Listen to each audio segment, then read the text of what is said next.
I first got started, I went out to the woods and just took my wheelbarrow and just dug underneath the trees and got that real thick, black, good stuff. You can use that. You can use whatever, you don't have to go get expensive things. Just a sample of different types of containers that I've used over the years. Whatever container you do decide to use to start growing in, you need to make sure that you have holes in the bottom of them because you have to have good drainage. So you can punch holes in them with nails or screwdrivers or whatever. This is just a sample. I'm not, endorsing this. It's just an idea. But I will say, if you're going to buy a potting mix and not make your own, make sure that you get one that's for seed starting because it has special, minerals and nutrients in it that help the seeds really take off really well. All right, so after you've got all your containers and you've got your soil, and then you need to start thinking about seeds. How many of you have already ordered seeds? Good, because most of them are sold out. If you're looking for particular brands that are really types of carrots or whatever right now, a lot of them are gone already. I usually start collecting seeds early, like fall, for the next spring. So we are considered to be, up in this area, a short season area, okay? And by definition, that means that you are in 110 days or less of growing time, all right? And actually, if you're anywhere north of here, it's 90 days or less, all right? But that's the definition of it. So that means you have two choices as far as what you can grow. Don't try to grow orange trees or lemon trees up here. You know that probably, okay? So you can do cool season crops or cool season tender crops, all right? So this is the difference. The hardy crops are more adapted. They do not need protection or cover. Okay, so you can just grow them in the ground. And there's a whole list of them there. Asparagus, beets, broccoli. The tender crops, you have to use season extensions like row covers, which I will get into that. But you can grow them here. Okay? So those are the two differences. So when you look at a package of seeds, it should tell you on the front, cool season or warm season. These are turnips, and it says it right there, cool season, right at the top. So that makes it simple, okay? And then there's two different types of seeds you could do. You could do heirloom or non-heirloom. Some people I know only do heirloom seeds, and that's fine, all right? I've tried both. The difference is that the heirloom seeds, if you save the seeds, you're supposed to be able to get that same exact fruit or plant next year, as long as it hasn't crossbred with something else. So if you're growing 5 varieties of tomatoes in your greenhouse, you're not going to get that same variety of tomato, even if it's heirloom. Okay, so keep that in mind. Non-heirloom, you can still save the seeds, but you're not going to get the same exact thing. That's basically the difference between the two.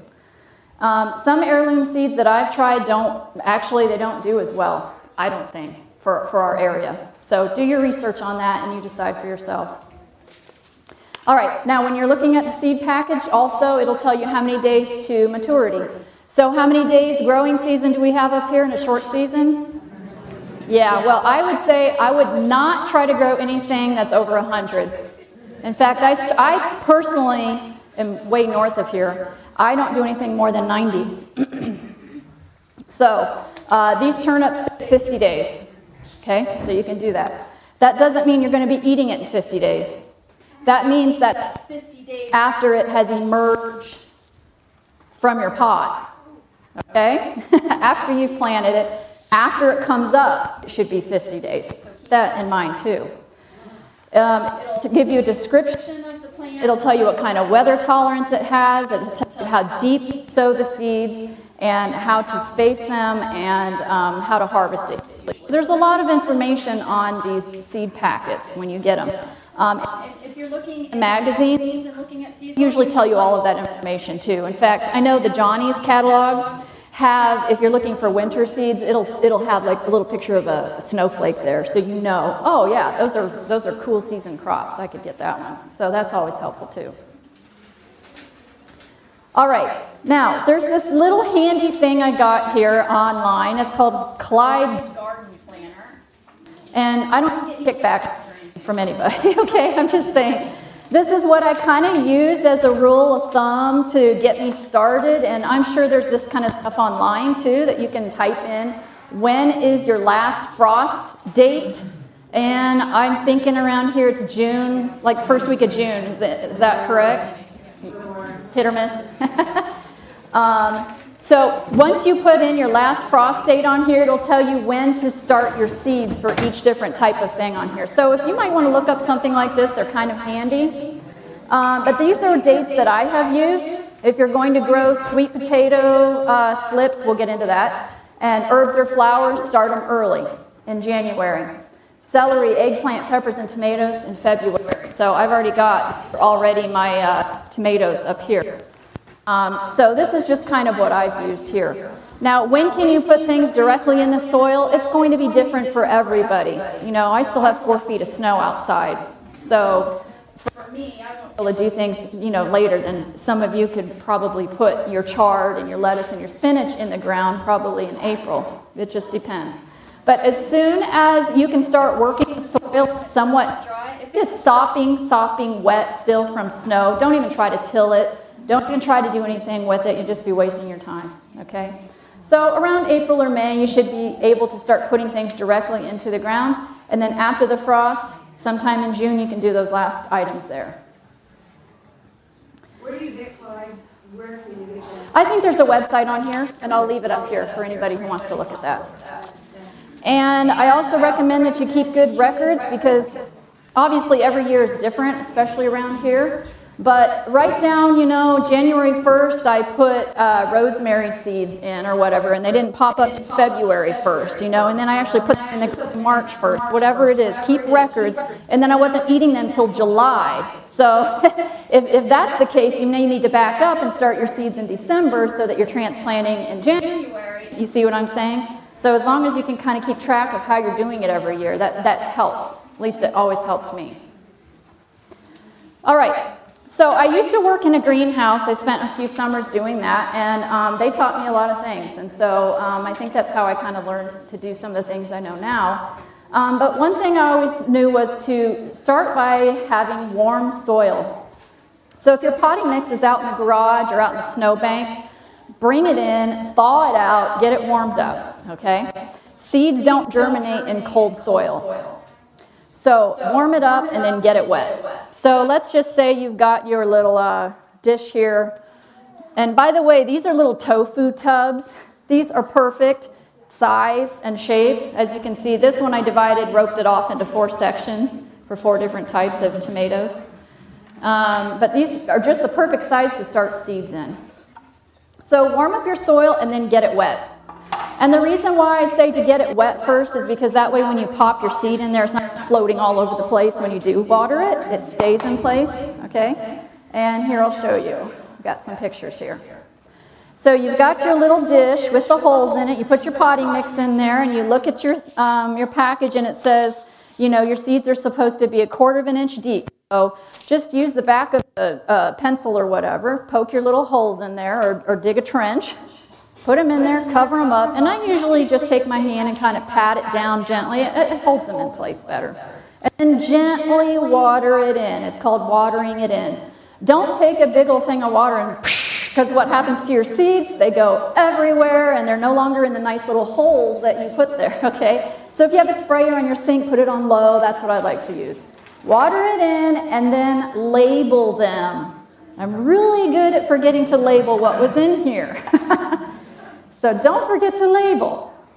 So once you do that, if you have kind of a cooler type house, what you can do is you can put your little soil things inside a little mini greenhouse like this. See? Fancy, huh? And as you can see, mine are not under grow lights. There are no heating grow mats, okay? I don't have any of that fancy stuff. I just take these things and I put them in my bedroom window, right in the sunny window, and that's it. And that's why I have to start them so early. So if you are going to go all out and you have all of the growing stuff, that is fantastic. If you've got heating mats and you've got grow lights and you've got all that stuff, You don't need to start your stuff as early as I do because it's going to come up a lot faster. In fact, probably too fast. If you start it in January, they're going to be like this and you're going to go, what do I do now? Dawn said start them in January. Whoa! So keep that in mind, okay, if you're not adding anything supplemental.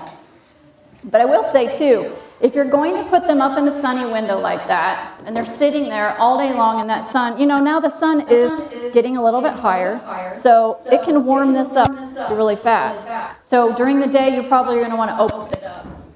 You want to get ventilation in there, or they'll get moldy, and they just won't like it. They need some air. And then at night, when it gets a little cooler, I just put the lid back down over top of them. How many seeds in each bowl are you going to do? How many seeds she's asking in each hole? It depends on what it is. So if you're buying, like some of these tomatoes can be really expensive, like $15 for 5 seeds or something. Or it's just crazy. So I would do 1. However, if I'm going to the Dollar Tree and I'm getting them 4 for $1, I'll probably put 5 in the hole because a lot of these don't germinate. So it kind of is up to you, but you can thin them out. You can pull them all out and thin them out. And I'll show you too about that. How warm is your house? I don't know. We just have a wood heater, so I don't know, 70, something like that. So once your plants, and I know those in the back, I apologize, you're not going to be able to see this very well. But once your plants start getting taller like this, you're going to notice, and you can see the picture up on the screen, right in the center, do you see those 2 little leaves in the center? That's a pepper plant, okay? And these are tomatoes, but they have the 2 leaves. Those are called the second set of leaves or the true leaves. Once you see those 2 little leaves appear up at the top, you can transplant them. Do not do it before. These tomato plants over here are not ready. They do not have their second set of leaves on them yet. I had a friend this last week, 2 weeks ago, who was all excited, wanted to transplant her plants, and I said, you better wait, because I looked at them, I said, they don't have leaves. She goes, well, it's got one little one right there in the middle popping up. I said, you better wait, and she didn't wait. And they died. I mean, it was awful.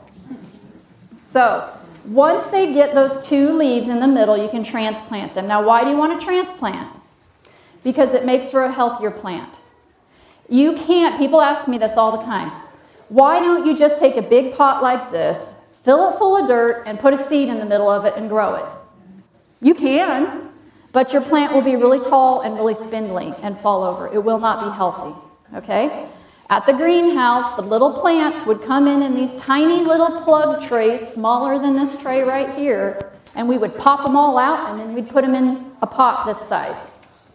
And then when they got bigger, we'd put them in a pot this size. And then when they got bigger, we'd put them in a bigger pot, okay? It forces the nutrients and the minerals and everything to go up the stem. It makes a thicker, hardier plant and better stem growth and better root growth, all right?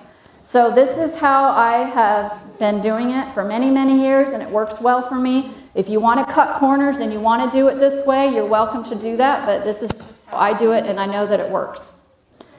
So once your plants get to be about this size and they have their second set of leaves, you want to transplant them. You do not want to leave them like this.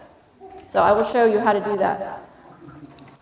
What you do then is you take the next size pot up that you have. These are called little pony packs. And I can't tip it too much because there's dirt in there. But most of you are familiar with these. You see them all the time at Walmart with flowers in them or whatever. And I've just been collecting them over the years. So this would be the next size up that I will go to from the seed emergence, okay? This will be the next size. Then, and I'll show you in a minute, then once it gets tall enough where it's starting to kind of fall over a little bit, I think I have a picture here, like that. Then you want, and I waited too long on this, but I wanted you to see what it looked like, okay? Then you go up to the next size pot. These came from the Dollar Tree, okay? And what you do when they get really tall and lanky like that with the tomatoes, you actually take the whole plant and you bend it, okay? Like this. I know, that's crazy. So you bend the whole entire thing, you put the whole thing down in the pot very, very gently. You don't want to break it, okay, crack it. And then you just gently put dirt on top of it and kind of barely just kind of tap it down. And all along the stem that's bent will form new root system. Okay? And also, it keeps your plant from being tall and lanky. And then all you have is the top of it sticking out from the neck. So when you transplant a plant, you want only the neck, the green part, sticking up out of the dirt. You do not want to transplant it so you still got this big tall green thing sticking up, because then it's going to fall in. You see what I'm saying? Just tomatoes we're talking about, or all? Tomatoes you can bend. But all plants that you're going to transplant, all are the same as far as digging them, burying them up to the neck. All right? Yeah, so I'm going to show you here. And I used to bring more plants with me, but you know what? They take a beating. In fact, I lost one of my little tomato plants here. So what you do is just literally, you just take a fork and you just dig it out.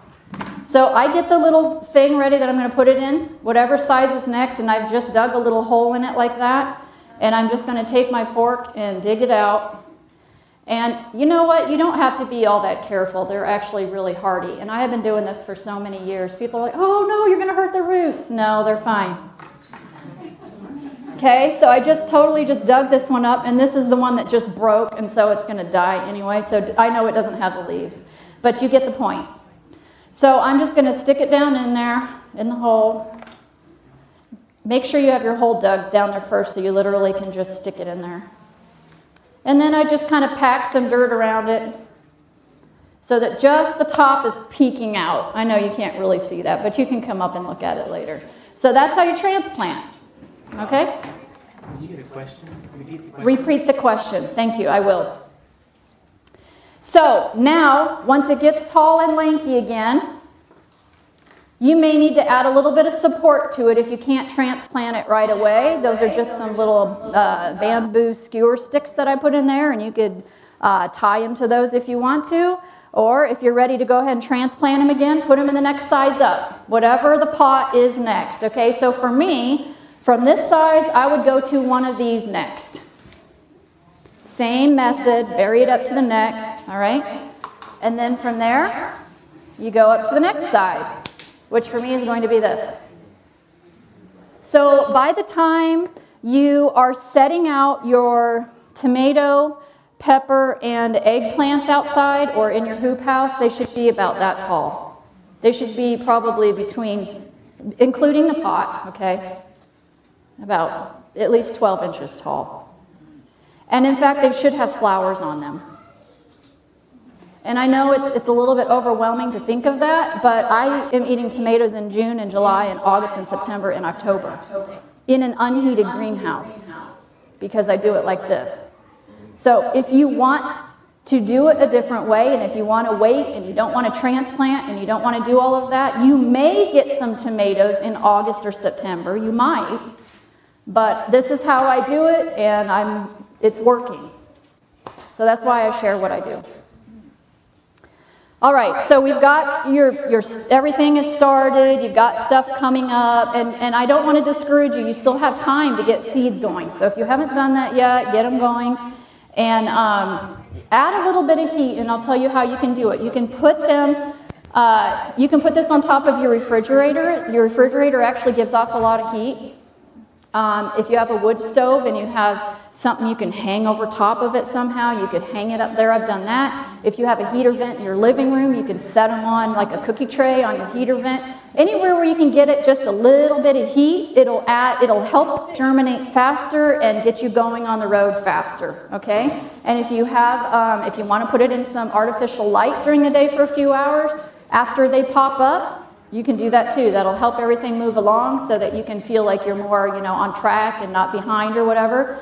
And the other thing is, if you're going to germinate really old seed, like I've done 11-year-old seed before, it takes time, but a lot of times they will still germinate. But it will take a little bit more effort. You will have to add the heat, like I said, just put it over your wood stove or whatever and baby it a little bit more. But they will eventually come up. At least that's what I have found. All right, so you've got everything growing now. Now, I suggest when you start to prepare your garden that you start in the fall. I know it's late right now, But if you have a choice, start amending it in the fall so that after the snow starts melting in the spring, you're ready to go. Everything's ready, okay? But if you're just starting out, number one, I always tell people to put up a good fence, because if you don't, you're going to be frustrated. We all know, I think. It gets exciting because you want to get out there and you want to get stuff in the ground. But then once the deer find out that you have something in the ground, they will always be coming back to that same place to eat it all, okay? If you put your fence up first, they won't know that you have anything in the fence, and they have no reason to jump the fence to get in there in the first place. You see what I'm saying? And make sure it's a good one, too. It depends on where you are. If you're in the trees, the deer can't run through the trees to jump it, so it doesn't need to be as tall. Or you can do a double. I've heard some people do maybe a 6-foot fence, but then in front of it, maybe 2 feet in front of it, they'll just put a little line, like 2 feet off the ground, because that would be a double jump that the deer can't make. So you could do research on that. So these are just different ideas for amending your soil. If you have animals, use manure, that's up to you, personal choices. Worm castings are really well. I've also heard that you can go in town if you want to get leaves. Most of us don't have a lot of leaf trees in our yard. But I've heard there's people that are very willing to give up their bags of leaves. So drive around town, say, hey, can I have your leaves, and throw those on your garden. All right. And another thing you can do too is you can warm up your soil. I think I'm going to get into this later, but I will mention it. If you're kind of antsy, usually like I am, you can put a piece of black plastic on the soil to help melt whatever little bit of snow is left, and it'll help warm things up. And you can get free lumber wrap at places like Home Depot and Lowe's. Not anymore? Oh, you're shaking your head. You're agreeing with me. Okay, yeah, so you can go in there and it won't cost you any money. So that's black. You put that over your soil and it'll warm everything up for you and help you get extra time to get in there and get things done. If you live in an apartment building or somewhere in town and you don't have a garden, these are just some ideas for you. You can grow on your patio. You can grow up against a wall, hanging things on a fence or railings or whatever. If you look on YouTube, there's a lot of ideas for urban city gardens. So just keep that in mind. All right. So you've got your garden all ready to go. So you cannot take a plant that you have had sitting in your nice warm house for the last 3 or 4 months and stick it outside and expect it to live. It will die, okay? It will be in shock. So what is called is hardening off. That means you're getting it used to being outside where it's cooler, all right? So there's a couple different methods of doing that. You can take the pots and you can put them out on your front porch, not in direct sun right away. Make sure it's kind of a filtered light, or under a tree for a little while, okay? Maybe an hour or 2 a day. And I would do this probably about a month or so, maybe 3 weeks before you're going to put them in the garden or in your greenhouse. So put them out for a couple of hours, and then at night, or before it gets too cold, bring them back in. The next day, put them out a little bit longer, then bring them back in. Next day, a little bit longer. And then eventually, you're going to start moving them out of the shade and put them more in the sun. Now they're getting used to the sun on their leaves, because otherwise it'll scorch the leaves very quickly. And it's also getting used to the wind that's going to be bothering the leaves, and also pets that might be brushing up, and you know what I'm saying? You're just getting it used to being outside. So now that we have our hoop house, I don't have to do that. I harden everything off up in the hoop house. So the picture there on the right is the peppers, tomatoes, and eggplant. And I usually put them up there probably April. And the reason why is because I'm running out of room on my dresser in my bedroom. You can only put so many of these up on a dresser. And sometimes actually I don't go to this size just because I know that I have the hoop house I can put them in. I actually like the quart size, the square quart sizes. I think that's what those are in on that picture there. So what I do is I put them up there, and then I cover them with one of these row covers. And I can go over this again too. You can see the little bamboo sticks in there, and those things are great in the garden. You can get them at hardware stores too. And so that white fabric that you see there is the cover. And I just pull that over to, and in fact, if it's going to be chilly still at night, which it usually is, I'll double cover it, okay? And then I just leave it there like that. I leave it covered I don't mess with it at all. I leave them like that for probably a week at least. And then what I'll do is I'll go up and I'll take the cover off during the day and cover them at night, and I'll probably do that for a week. And then usually they're all right. Sometimes then I might take the cover off for a few days before I put them in the ground. But that's about usually all it takes up in the greenhouse. Of course, then I pray over them. You know, when you do all that work of growing them for how many months before you put them out. So are there questions on hardening off? Sometimes it's kind of confusing, but it's very important that you do it. You have to do it. Get them used to being outside. I see a hand. My question is, do you put them in the hoop house before you put them in the greenhouse? Okay, so the question is, do they go in the hoop house before the greenhouse? That is my greenhouse.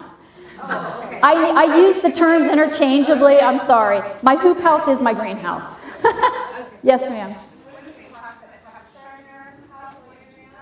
Whatever it is outside. The temperature. So the temperature of, she's asking the temperature of the hoop house. Well, during the day, obviously, it warms up in there a lot. But at night, mine is a little bit warmer at night, just because I have the paved walkers in there now, and that holds some heat. And I also have a big black drum of water in the back, and that holds some heat. So mine is slightly warmer at night. It might be maybe 10 degrees warmer at night. I'm guessing at that. I've never done experiments on it, but yeah, the cover though, under the cover will add 10 degrees. So that's why I use the covers for almost everything. Yes? About what time of the year are you putting them out? Okay, so the question is, when am I putting them out? So the peppers, tomatoes, and eggplants, I am hardening them off, usually in April, in the hoop house covered.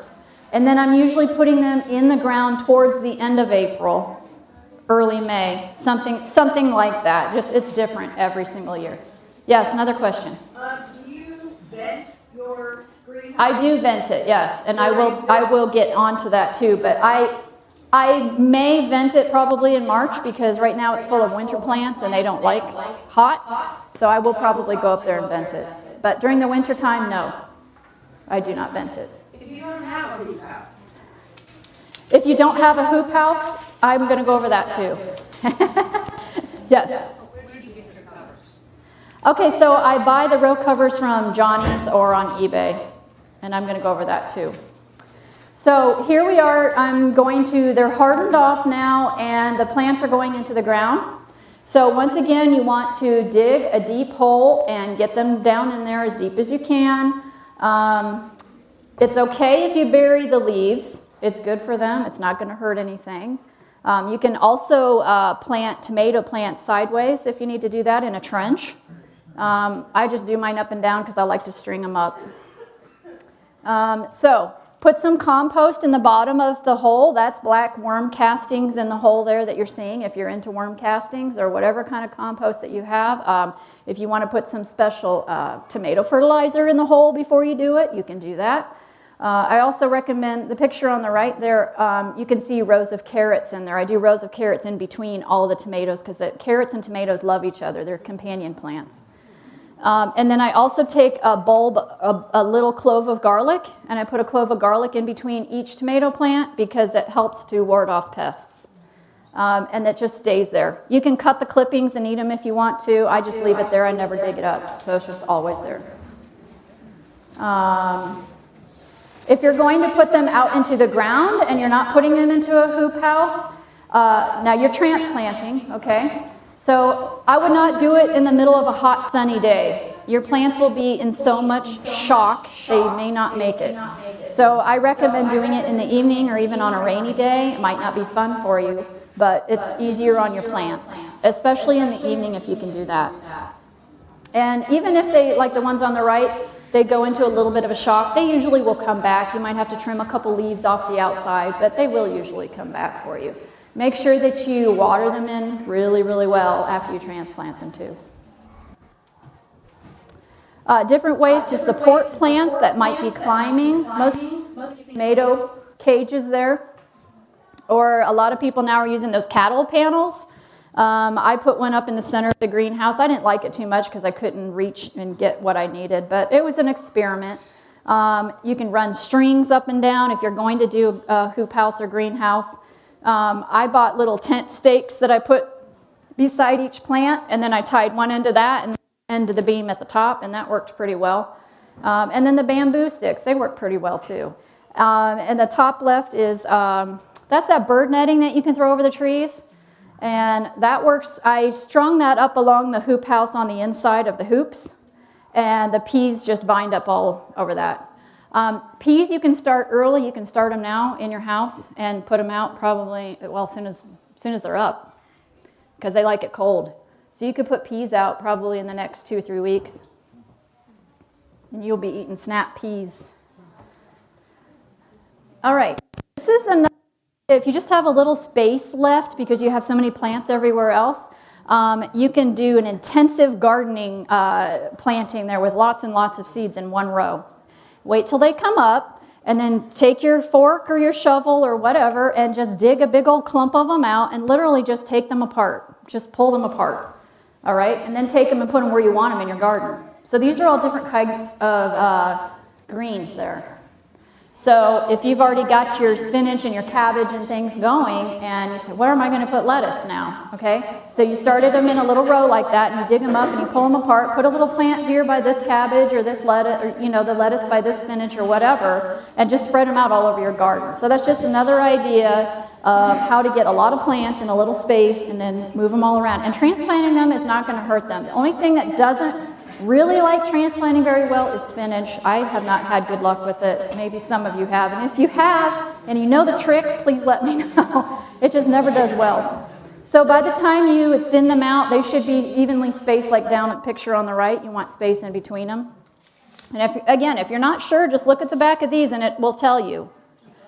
This says 3 per inch. Probably because they won't all germinate. I don't know. All right. So once everything starts coming up, you need to think about pollination.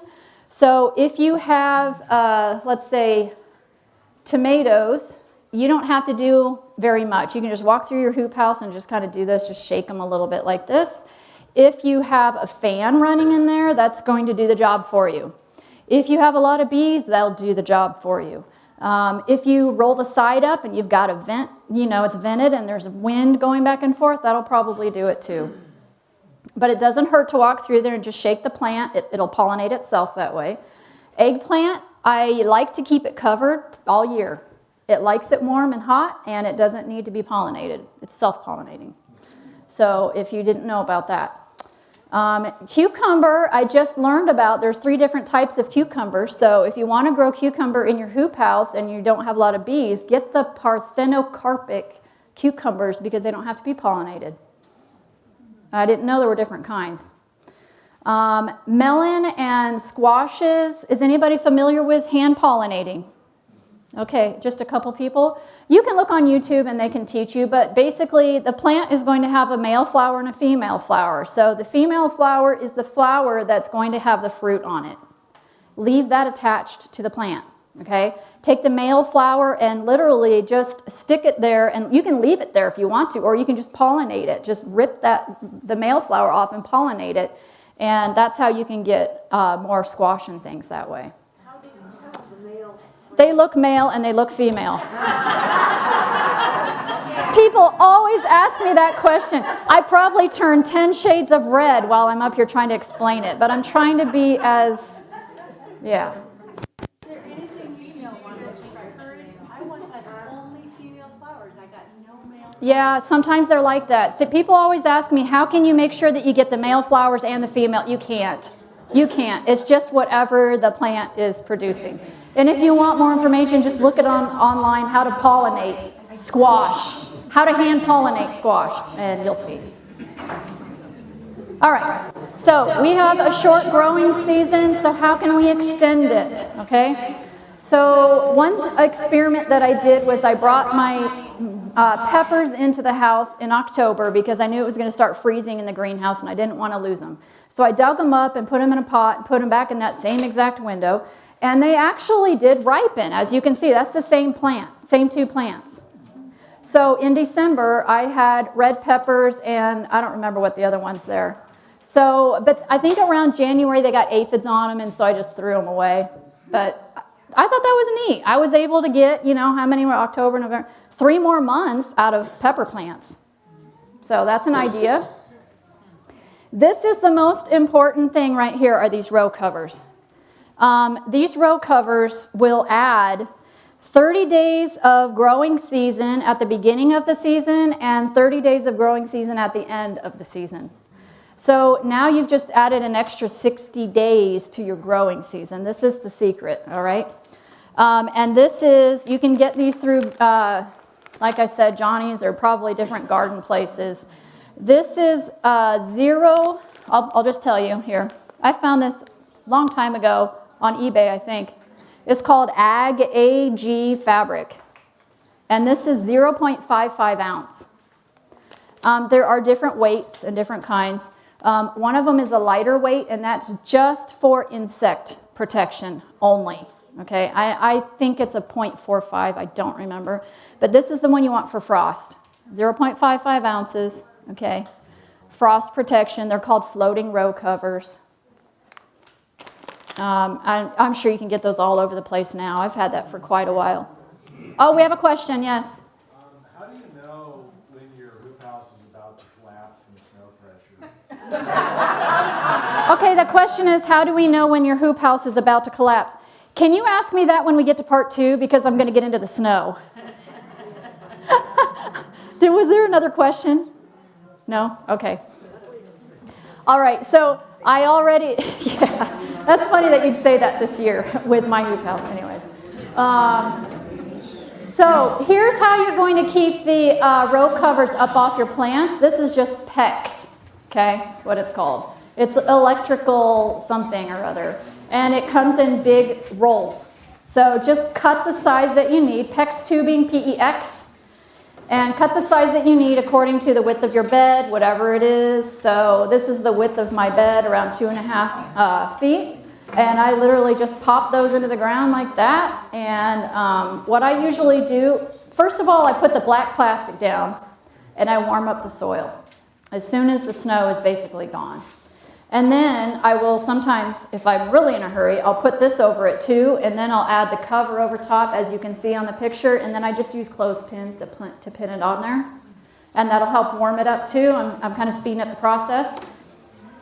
And then I'll take the black plastic off and then dig my holes and put the plants in, and then I put this back over top of it again, okay? And this is in May. I'm doing this in May because I'm adding an extra 30 days to my growing season. Now, am I putting my tomatoes out yet? No. This is stuff like, these are the cold hardy, remember? So this would be like lettuce and chard and broccoli, Brussels sprouts, spinach, cabbage, things like that can go out in May as long as you have a cover on it. Now, if you know, all of a sudden, weather can be crazy. If you know all of a sudden it's going to go like -10, throw a heated blanket over the top. Sorry. Maybe just a thicker blanket if you have one, or several sheets or something, just for the night, and then uncover it in the morning. Yes. So a recommendation on the black plastic, I just use the lumber wrap that's free at Home Depot, and I cut it to size for each bed. Yep. And then I will, and actually some of the stuff I'll get into, you can leave it there and just punch holes in it and put your plants in the holes. And then at the end of the season, you're going to add extra 30 days to the end of the season, and you're going to do the same thing. Just put the covers back over everything.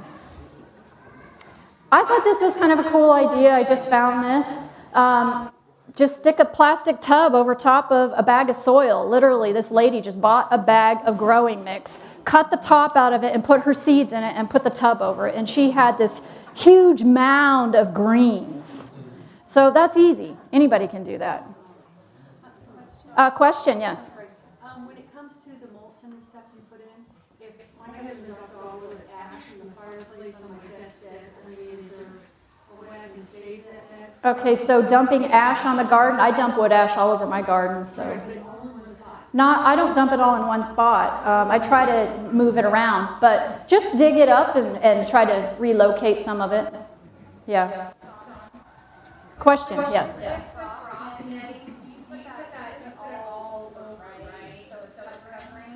Okay, yes, I put the frost covering over top of the bed where the plants are in May. Yes, all the way down to the ground. Yep, just like a blanket, you're tucking them in and putting them to bed. You can use rocks if you want to, or clips somehow. You can clip it along the sides, bury it in the dirt. Yeah, or bricks. Yeah. This is just another idea, too, of a season extension, putting your plants behind some windows. If you're going to do that, make sure you're venting it. It'll get extremely hot in there really fast in the daytime. And if you don't have a greenhouse, this is just a simple little thing that my 9-year-old mate built me for Mother's Day many, many years ago. And it's not fancy. It was a pallet. In the front, you can see the pallet is cut in half like that. And then he kind of framed out this little door, and we threw a piece of plastic over it. I had more cucumbers growing in that than I can grow now in my regular hoop house. I don't know what it was. Maybe it was the love. I don't know. I need to say, can you build me another one of those? All right, so some other things to think about. The sweet potatoes. Has anybody grown sweet potatoes before? Yeah, one person, 2, good. Most people say you can't grow them up here. Well, you can. So don't buy the slips, they're too expensive. Grow your own slips. Get yourself a sweet potato, and I won't say you have to do organic because I've done both, okay? Sometimes the organic will sprout, sometimes it won't. Sometimes the non-organic will, sometimes it won't. So I would suggest you get 1 or 2 of each and try an experiment. Do not put them in a jar of water, they rot. Put them in a little tiny container of dirt, half exposed like that, and just keep it watered, and eventually it sprouts. And once they get to be about 6 to 8 inches tall, just break that sprout off. That's called the slip. That's called the potato slip. And put it in a glass of water, and it'll grow roots. And then that's what you plant. So the bottom left-hand picture, that's after I've put them in the ground. They're about maybe 6, 8 inches apart. And they will go crazy, I'm telling you. And these need to be inside where it's warm, or in a glass thing outside, or under a bunch of cover. Don't just put them outside without cover. It'll be a waste of your time. Unless you're just trying to grow the greens. The greens are edible. They taste like spinach. Chickens love them, but they will go crazy. So I just keep them trimmed back. Yes, question? So for the sweet potato, do you not cut out a little plug like you would with a traditional potato? Nope. You literally just break it right off. Yeah, it's amazing. And it'll grow the roots just from that. I had a question up here, yes. So you just break the... Just break it, and I wish I had brought it. Off, and you plant that. You put it in water to grow the roots first. So we had a plant kind of like in like the upper left-hand corner, and it actually started like growing like a vine out of it. Yeah. And Sweet potatoes are vines. You can buy them at the store just for decorative plants. So if you wanted to do that, I told a friend of mine, she didn't want to grow them in her garden. I said, well, just take the slip and just put it in a pot of dirt and hang it in your window just for looks. Because the green vines are beautiful. I said, then you can eat them. And they grow and they grow and they grow. So there you've got food growing right in your living room window. So I had a question. Yes? The green. So do you eat the greens raw or cook them? Either one. Yep. So kind of as a rule of thumb, after they flower, it's about 2 or 3 weeks after that when you can harvest them. Sweet potatoes grow straight down in the ground, so they like really loose soil. And I've learned this will be my 3rd or 4th year doing them. The first year, I was so excited to dig them up, and I dug them up, and I had these sweet potatoes about that long and about as skinny as a pencil. My family laughed and laughed, so we didn't eat those. And then the next year, they looked about like the ones in the container, because those are ones that I sprouted. So they're getting better because I didn't realize that they like it so loose soil, because they grow straight down. So things like peat moss, or what else would be, like wood shavings or something like that, perlite, stuff like that, to make it a loose soil. And they are tasty, let me tell you. Yes? No. So the question was, will one plant just grow one potato? No. So you'll pull the vine out, and there could be 3, 4, 5 of them on one slip, okay? And then the vines will go out and they'll actually send down another root. Wherever the vines go out, if you let them keep going and take over your greenhouse, they will, and they'll send out more and they'll send out more. But I pull them up and rip them out because I don't have the space. And they have to be grown in the greenhouse here. If you're going to do sweet potatoes, they need to be somehow protected. You could try them out in a bed. I've seen some people do a special bed and maybe insulate it a little bit, but keep a cover on it all the time. Another question, yes. That's okay. So I don't grow mine in like a potato bag. Is it just like a regular potato where like you pull it up, you want off, and then it comes out? Yeah, so can you grow them and just pull them out when you want to eat one? Yeah. Yeah, anytime you want to do that, you can do that. All right, so garlic needs to go in the ground, usually around mid-October before the ground freezes. And you need to make sure that you put a good hardy mulch over it because just in case we get some warm weather, you don't want it sprouting. Also just kind of helps protect it. Garlic is really important. If you're not growing it, you need to grow it. It's very antifungal, very healing. Everybody should have garlic at home. I usually do around 100 or so. And then when you pull them out in usually August or late July, and how you know to pull them out is because the first two leaves on the bottom die. That's how you know. You pull it out, and then you cure them in the sun and let them dry out. Yes? Where I came from, I used to plant garlic, and I was giving it away every Yeah? year. I cannot get any root plant to grow here. I'm in Blanchard, and I mulch, and I compost. It could be the type of garlic that you're trying to grow. One of my friends said they buy the organic garlic from Costco, and they've been able to plant that and had big bulbs.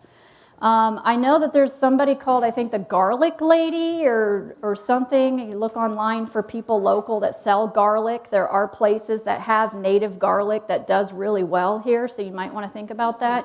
And one thing I learned that I did not know just this last week is after you plant it in the fall, you're supposed to keep watering it because that's when it does most of its growth. Before the ground freezes and before spring comes, I did not know that. I mean, I've always gotten, pretty good sized heads, but I'm going to try that this year and see if it makes a difference. Yes. Do you grow hardneck, softneck, or both? Both. Just try different experiments and see what works best for you. I think the hardneck probably does better, personally. That's what I think. So do you plant your garlic from the garlic that you grew the year before? Does it have enough time So to I prepare stuff? I plant my garlic that from the year before. I always save the biggest cloves to plant because the bigger the clove you plant, the bigger, head bulb that you're going to get later on. I always just set them aside, and these are for planting. Yes. Okay, so that's garlic. We have a question? Repeat the question as you hear them. Yeah, I did. The question was, can you what was it about the garlic? Oh, saving it. Yeah, saving it. Could you just harvest it and dry it? Yeah, I harvest it, I dry it, and I set aside the big cloves to plant the next year. That way you are always keeping up your own stock. Same thing with potatoes. Always save some aside so you've got some, because we just don't know if we're going to be able to get it, right? Always set some aside. Yes. Do you rotate those kinds of things, like garlic? When I was growing up, my dad had tons of garlic he used to raise and sell. Okay. He got some kind of a fungus or something in his soil. So the question is, do I rotate things in garlic? No. I don't have space to do that. A lot of people do, and I know that it's highly recommended. And if you have the space and you're able to do that, go for it. But if you're having an issue with rot of some kind, then I would suggest you start rotating it and moving it somewhere else. I have a garlic bed, and that's where I always do it. And it's worked for me. I put this on here just so that people can have an understanding of how long it takes to get a plant something to eat. That's eggplant that was started January 6th. As a seed, and you're not eating it until August. That's a long time.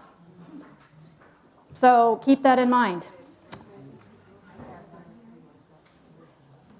Asparagus is something that comes back every year, so I always suggest growing things that it takes a little bit more money, maybe a little bit more time to invest to get it in, but it's a lifetime investment because it'll always be coming up. Okay, I've grown it from seed. It takes time, but it's a lot cheaper than buying the crowns.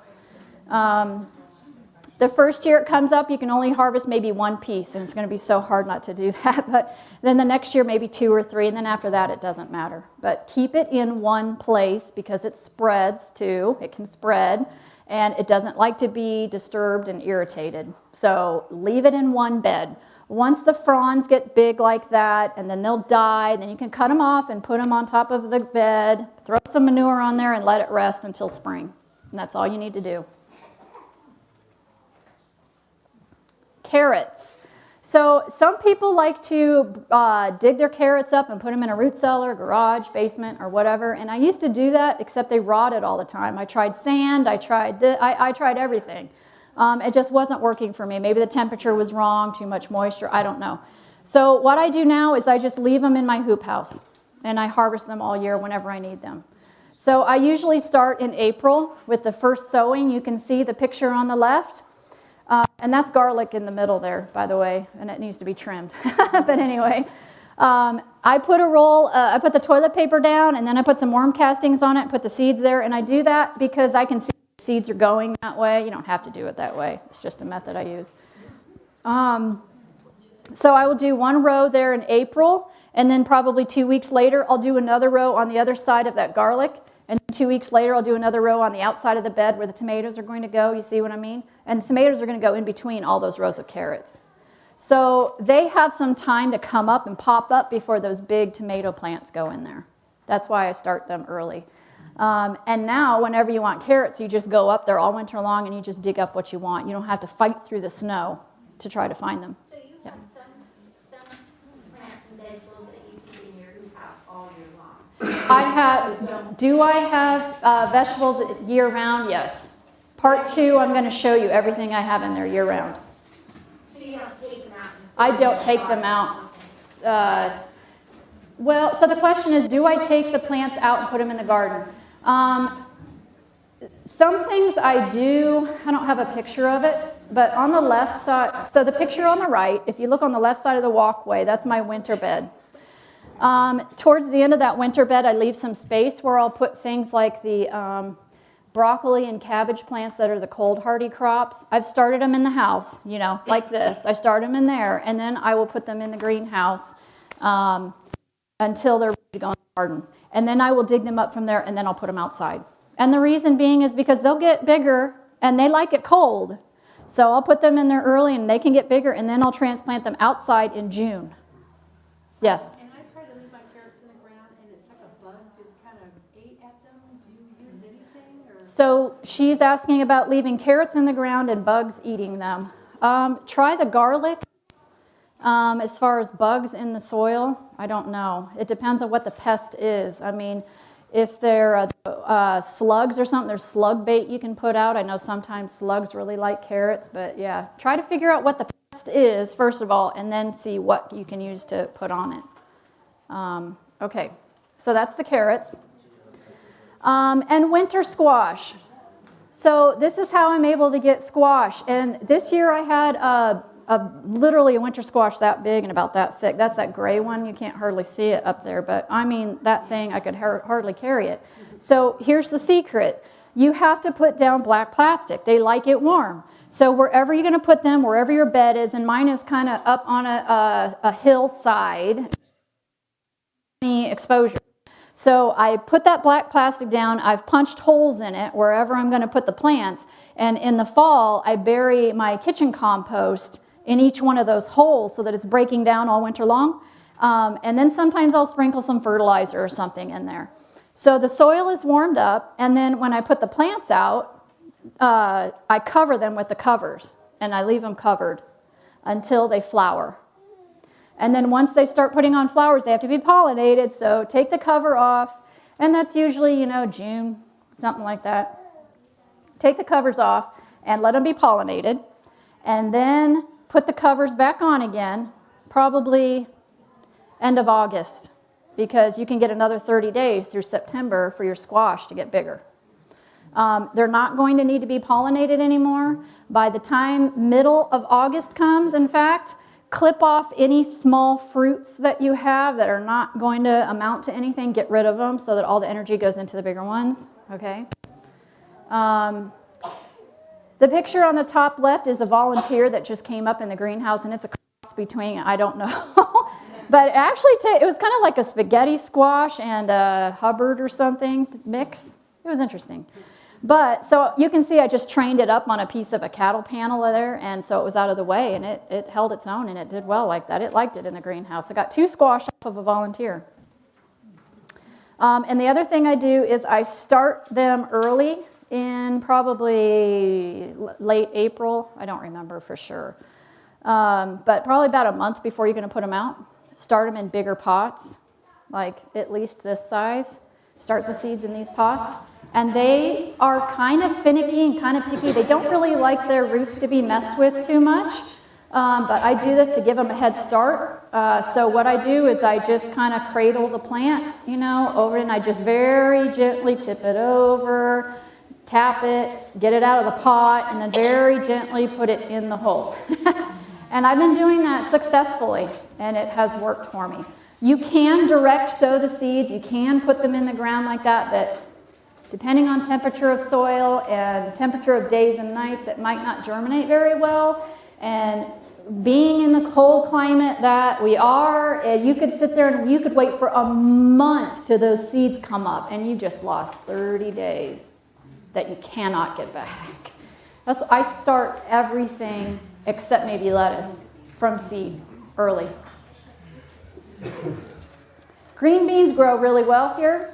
Provider is a good name that I like. I start them in flats, and people always ask me, what's a flat? So I brought one today.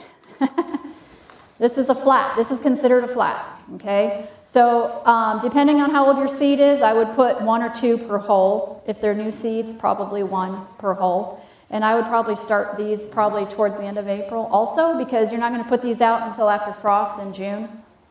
And then these just go in the greenhouse. I just put them wherever there's space, and I just keep them watered, and I don't cover them or anything like that. They eventually pop up. And the reason why I like to do it that way now instead of direct seeding is because when they come up, I know there's a plant there. How many of you have planted your green beans and half of them don't come up, and then you've got a row with nothing in it? It's so frustrating.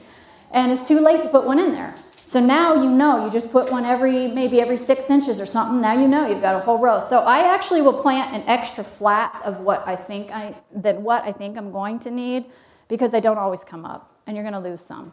And you had said something about having water in your greenhouse. Is that to warm it up, or does it matter when you're doing this to have warm water, cold water? Does it inhibit the growth? Oh, okay, so she's asking about having water in my greenhouse. So I mentioned I have a 55-gallon drum just of water in the back, and that's just for emergency use if I need to water something. But it does warm up during the day, and it does give off some radiant heat at night too. So that's why I do that. And yeah, that's the only reason.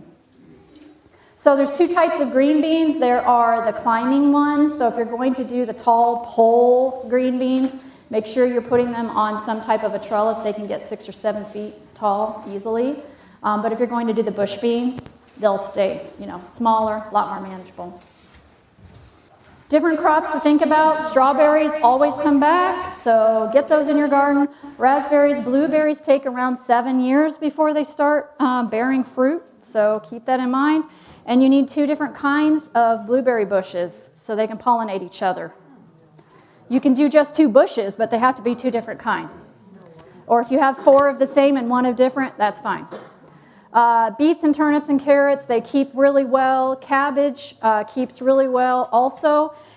If you're going to do cabbage, my suggestion, because of the cabbage worms, I've tried everything. The best thing is just keep them covered. I mean, as soon as you put them in the ground, put a cover over them like this. Don't put the winter fabric. Get the insect fabric, which is lighter, okay? And just cover them. I mean, cover them completely. Don't leave a crack open. Those little moths will find their way in there and lay worms all over your cabbage plants. Put dirt around the edges or whatever you need to do. And then when you water them, you just water over the cover. The water goes straight through the cover, okay? You don't need to worry about it. And potatoes, I already mentioned, make sure you're saving potatoes each year as seed stock. I've heard there's a shortage of potatoes this year in some places. I've also heard through Azure that you can buy their potatoes and plant those. People have had good success with that. And then other organic potatoes that you can buy different places. You can just cut them in half if you want to. Put them in front of your wood stove or someplace warm for probably a couple weeks before you put them out so that the eyes can start forming and growing before you put them out. And make sure you keep some set aside for the next year because you just don't know if you're going to have them. Yes? So to save the potatoes, do you just dry them out? To save the potatoes, you need to have them in a cool place, like 40 degrees, somewhere between 30 and 40 degrees. If you have a root cellar, that's ideal. If you don't, I have a root cellaring book out there that is excellent on all sorts of different alternative ideas. One is if you can get your hands on an old refrigerator or an old freezer, bury it in the ground and put them in that. That way you don't have to have a root cellar. Get a cooler, bury that in the ground and put your potatoes in that.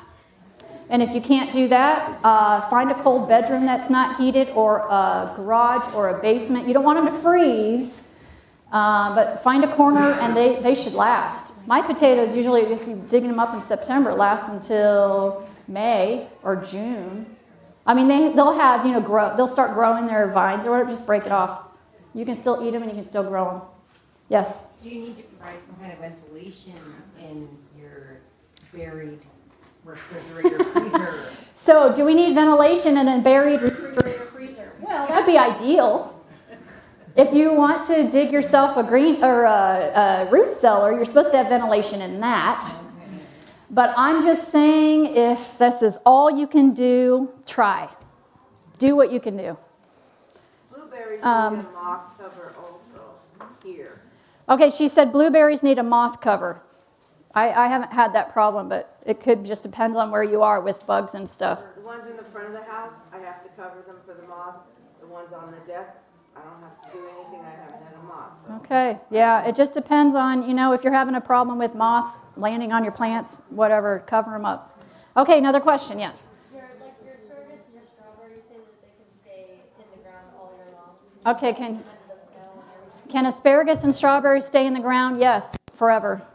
Sometimes I'll put straw over the strawberries, but you don't have to. The snow insulates them and they come back in the spring. Yes. So do you have to cut off the green? You don't have to. I mean, if you want to in the spring and there's some dead stuff laying there, you can go through and trim them up. But you don't have to. It'll die and it'll just compost the ground around. Corn. If you're going to grow corn, make sure that you get the shortest day corn possible.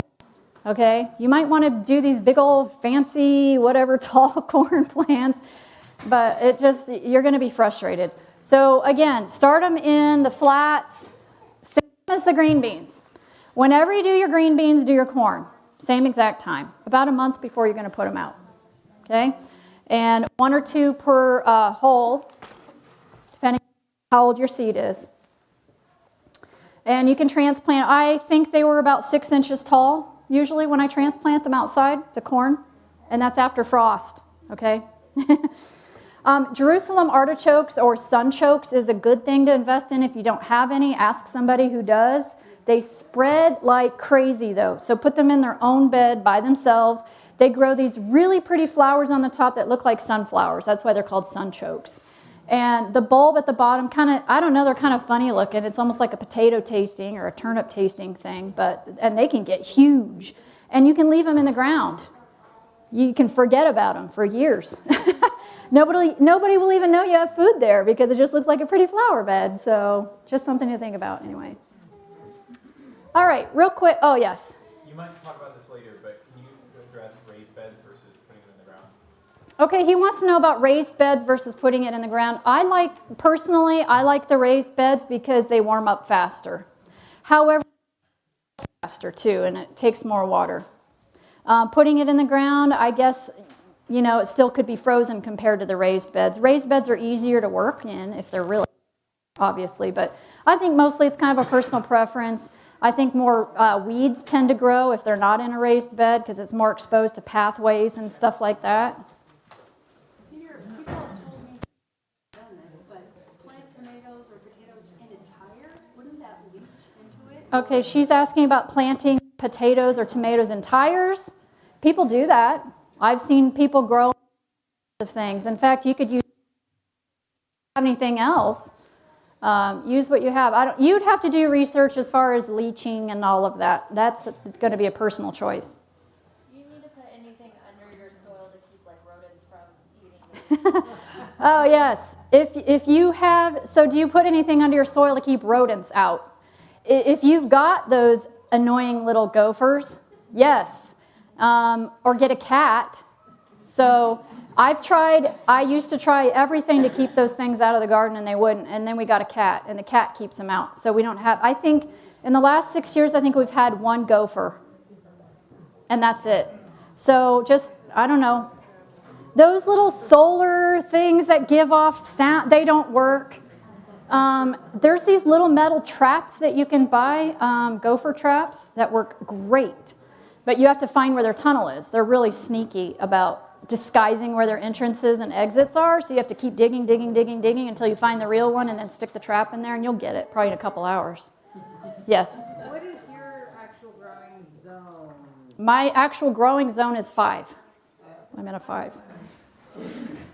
All right, so there is a seed-saving book out there if you want to look at it. Talks about how to save every kind of seed imaginable.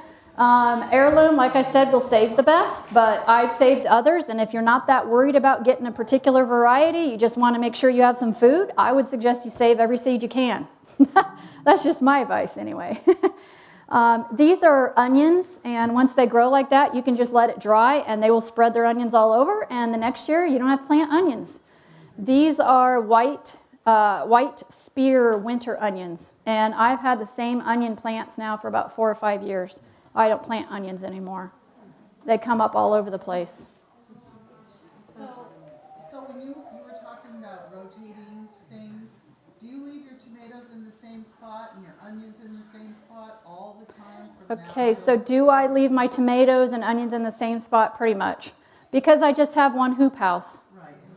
I mean, I could maybe move the tomatoes to this bed and maybe put the peppers in that bed if I wanted to, but I haven't had a problem with pests and stuff, so I haven't had to do that. Once you save your seeds, make sure they're dried out. Somebody told me too, you can save the seeds from the peppers, organic peppers from Costco, and they've grown huge bell peppers, so keep that in mind. Just put them on a little plate, let them dry out, and you can plant them next year. Yes? I've heard this is for onions, but I don't know if you would know of other things, that once you have onions in a bed, you always want onions there, and don't try to plant green beans there, because they don't like... So she's asking about, once you put onions in a bed, can you put anything else in that bed, or does it always have to be onions? I don't know that question. I'm sorry, I don't know the answer to that. Maybe one of those books, though, would tell you about that. I usually will take onions and just kind of spread them around. In fact, I put them sometimes in between my tomato plants with the garlic because they help to keep pests away too. So let me go real quick. How to make a worm bin. You can look this up on YouTube, okay? There are so many different ways of doing this, but basically there's 2 kinds of worms. You want to get the composting worms, not earthworms, 2 different kinds. You can make your own bin. This is how I did it with a couple of tubs and just punched some holes in the top for ventilation. And then I filled it up with peat moss, and that's just a little bit of soil that I put down in there, different things. They like the newspaper clippings, you can do that. And then you're just going to bury the worms in there and then just put your kitchen scraps in there. And the reason I started doing this was because in the winter's time I said, what am I going to do with all these kitchen scraps? The ground is frozen. And you don't want to attract bears by just throwing them out under a tree. So I put it in there, and then every 3 months you change it out. And then you've got this bin of black gold that you can put in your garden. And it doesn't stink. There's no flies or anything like that. As long as you put your kitchen compost down in there and bury it, it does not stink and there's no flies. I've had it in the living room. It has to be between 40 and 80. So don't freeze them out and don't heat them out. This is how I separate them out on a tarp. They don't like light, so they will go to the bottom of the pile. You scoop the top of the pile off and just keep doing that till you're down to 1 pile. So that's how I do that. And again, there's worm towers that you can buy, just look into it. All right, so that is the end of part 1. Part 2 will be about the winter growing and building a greenhouse. And real quick, we'll have a question, and we're going to take a 5-minute break. Yes? I have a question for the worm bins. There's holes versus no holes in the bottom. Which is better? You have to, I don't know if you can see it, the top right picture, there's holes in the bottom. You have to have holes because they have waste that go, liquid waste that goes out. And you can use, there's some people that don't like the idea, but you can use their liquid waste as long as you dilute it 1 to 10, is what I have understood. So 1 part of their waste to 10 parts water, and you can spray your plants and your soil with that. Why do you have to separate it if, like... Because you want to get the castings out, and you want to use that in your garden, and you don't want the worms to go with it. You need your worms to start a new container. So you have 2 bins stacked together. Yes, 2 bins are stacked together. And it has holes in it. And so you're talking about like the liquid waste at the bottom. So why does that have to be separated from... So she's asking, why does the liquid have to be separated? Well, as you can see, I put 2 logs in the bottom to keep the top bin up, okay, so that the liquid would actually drain out, because your worms will drown. The liquid has to drain out just with a plant, or it'll drown and die. Okay, one more question, then we're going to take a break. And then you can come up and ask me questions. I was watching one YouTuber who doesn't put holes in the bottom, and she said it all depends on if you're keeping it properly, enough dry and enough, if you there, it's going to be wet. So she's saying a lady on YouTube does not put holes in hers, and as long as you're good about keeping it dry. I don't know anything about that. Every bin that I've looked at, even the worm towers have drainage, and they have nozzles. It's got to go somewhere. Okay, do you want to do that now, or do you have a mic, or do you want to just talk loud?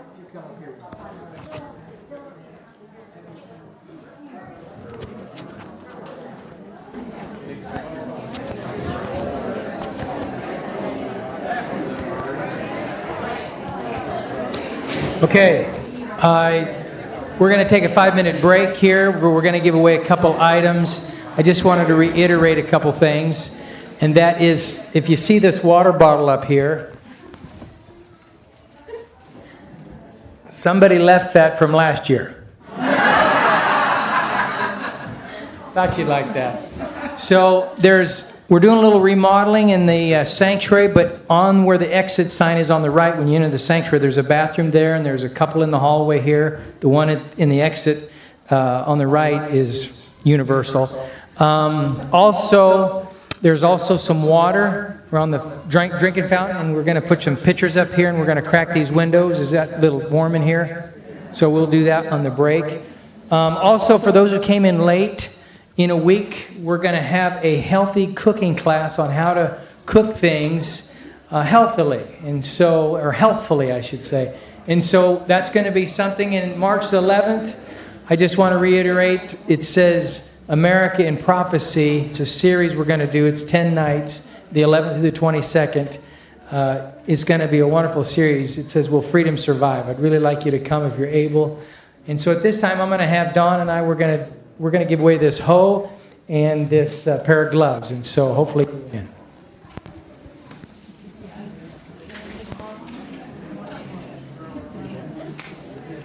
Vicki Meisner, looks like. Vicki. Right here. Okay, she's right there. And if you have to leave, check out the table. My daughter out there selling salves and chapsticks that she makes for herself. She has her own little business, and They're amazing. they are good. I've had a lot of good she's had compliments on that. Do we need one more? One more. Okay.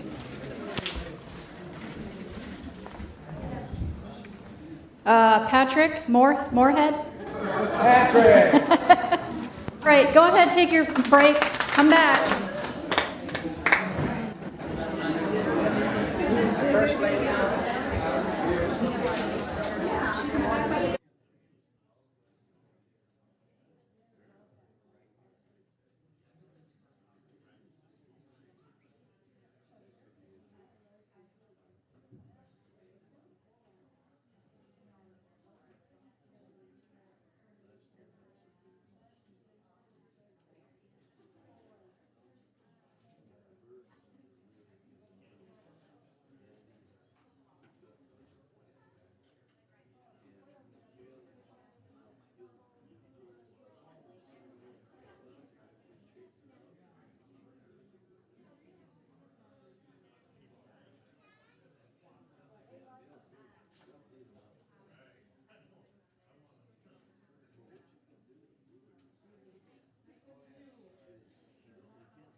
We can wait. Okay. It's up to you, though. I wanted to say one thing. Okay, go for it, because I'm ready. That kind of reminds me of.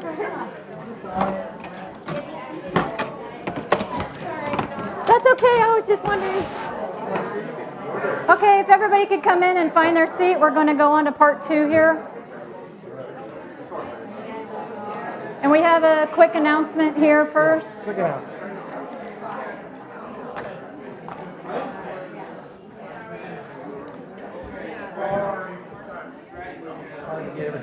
It's okay, just go for it.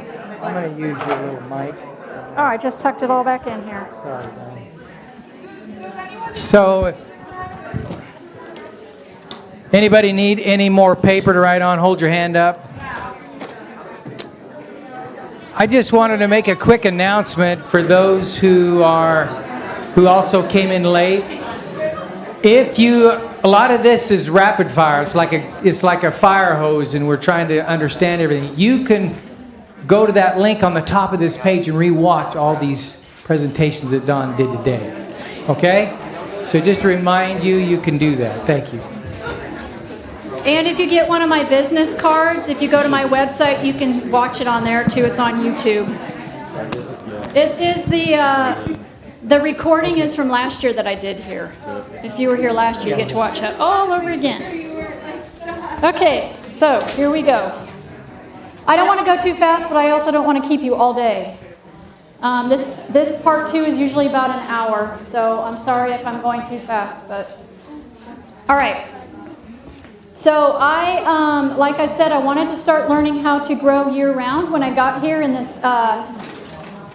fall time, I was always just a little bit depressed because I had to put my shovel away, and I thought, oh, there has to be a way that I could keep gardening year-round. And plus, just watching the way things were going in the economy and everything, I wanted to figure out how can I grow all year round for my family and have nutritious actual food that I don't have to worry about has E. coli or something on it, right? And so I did some research online, which led me to Elliot Coleman, and his philosophy is unheated, uninsulated, unbelievable. And I didn't believe it until I tried it, and so now I know for sure that it works. So I've been doing this, I think this will be my 7th year. First year we did this, I didn't think it was going to work, and so I took pictures, and so that's what these are all from. The first year there, that's our hoop house, and just a harvest of what's inside. And it truly, I honestly believe the Lord led me to this information, and as soon as I figured out how to do it, people found out that I was doing it, and they said, you need to teach a class on this. And so the first class I taught was about 6 years ago in Priest River, and there was about 160 people there. And they could not believe that this was possible, and I didn't believe it. So it's just a miracle, really it is. So there are 3 things that you have to know that you have to have in order to grow successfully in the wintertime, okay? Now, keep in mind, this is unheated, okay? There are no fancy heaters going on. There's no heat at all. There's no insulation going on. There's nothing like that, okay? So you have to grow the right things. You have to grow the cold, hardy vegetables. You have to do your research and find out what those are, and I will have a list here for you. You have to do succession planting, which we'll go over. And you need to keep in mind that when you start growing for winter harvest, it takes 3 times as long for it to grow. I'll let you think about that for a second. So if these turnips here, they take 50 days.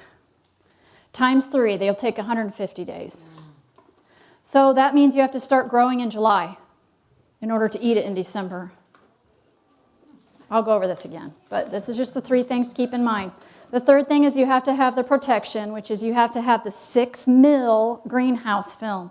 Do not go online and get cheap stuff. Do not go to Home Depot and get cheap stuff. You will be very sorry and you will waste your money, okay? Get the really good, thick stuff. And if you can, get the stuff that has an anti-drip coating on it, is what it's called, because otherwise every time you walk in there, you're going to be in a rainforest. And so it'll last. I used the same piece of greenhouse plastic, I think, for 6 years. And actually, I could have kept on using it, but it was getting some holes from the shoveling the snow off of it and stuff. And then the other thing you need to make sure you get is the fabric, which I will go over that too. Okay, question in the front. And here's a list of things while I'm answering the question. Yes? So you're talking about the fabric that goes over the hoop house, not the row covers. Is that what you're talking about? So the plastic, she's asking about the plastic and the fabric. Those are two different things. There's the plastic over the greenhouse, I'll show you, and then there's the fabric on the inside of the greenhouse, I'll show you that. So those are two separate things. So these are all different things that I have grown that I know grow, okay? The dates are according to my growing zone and of when to start them and when to be done sowing those. So the carrots, you would start them in July and don't plant anymore after August because they won't get big enough for you to really enjoy them. So that's what those dates are for. And that's just based on all of Elliott Coleman's books out there. That's based on all my research according to my zone and when I wanted to eat them times 3. You know, these are my figures. So if your zone is a little bit warmer, you're going to change things up a little bit. But this gives you an idea. So here's a picture of what succession planting looks like. You don't go and plant same thing in the spring and the summer. You don't go out there and plant everything in the ground at the exact same time, especially with lettuce, or you're going to have a gigantic bed of lettuce and you're not going to know what to do with it all, except give it to the bunny rabbits or something like that. But if in the wintertime you're going to do it succession, about every 2 weeks you're going to do another row or two, okay, starting in July. And I would not go past October because it won't be big enough for you really to harvest much off of it.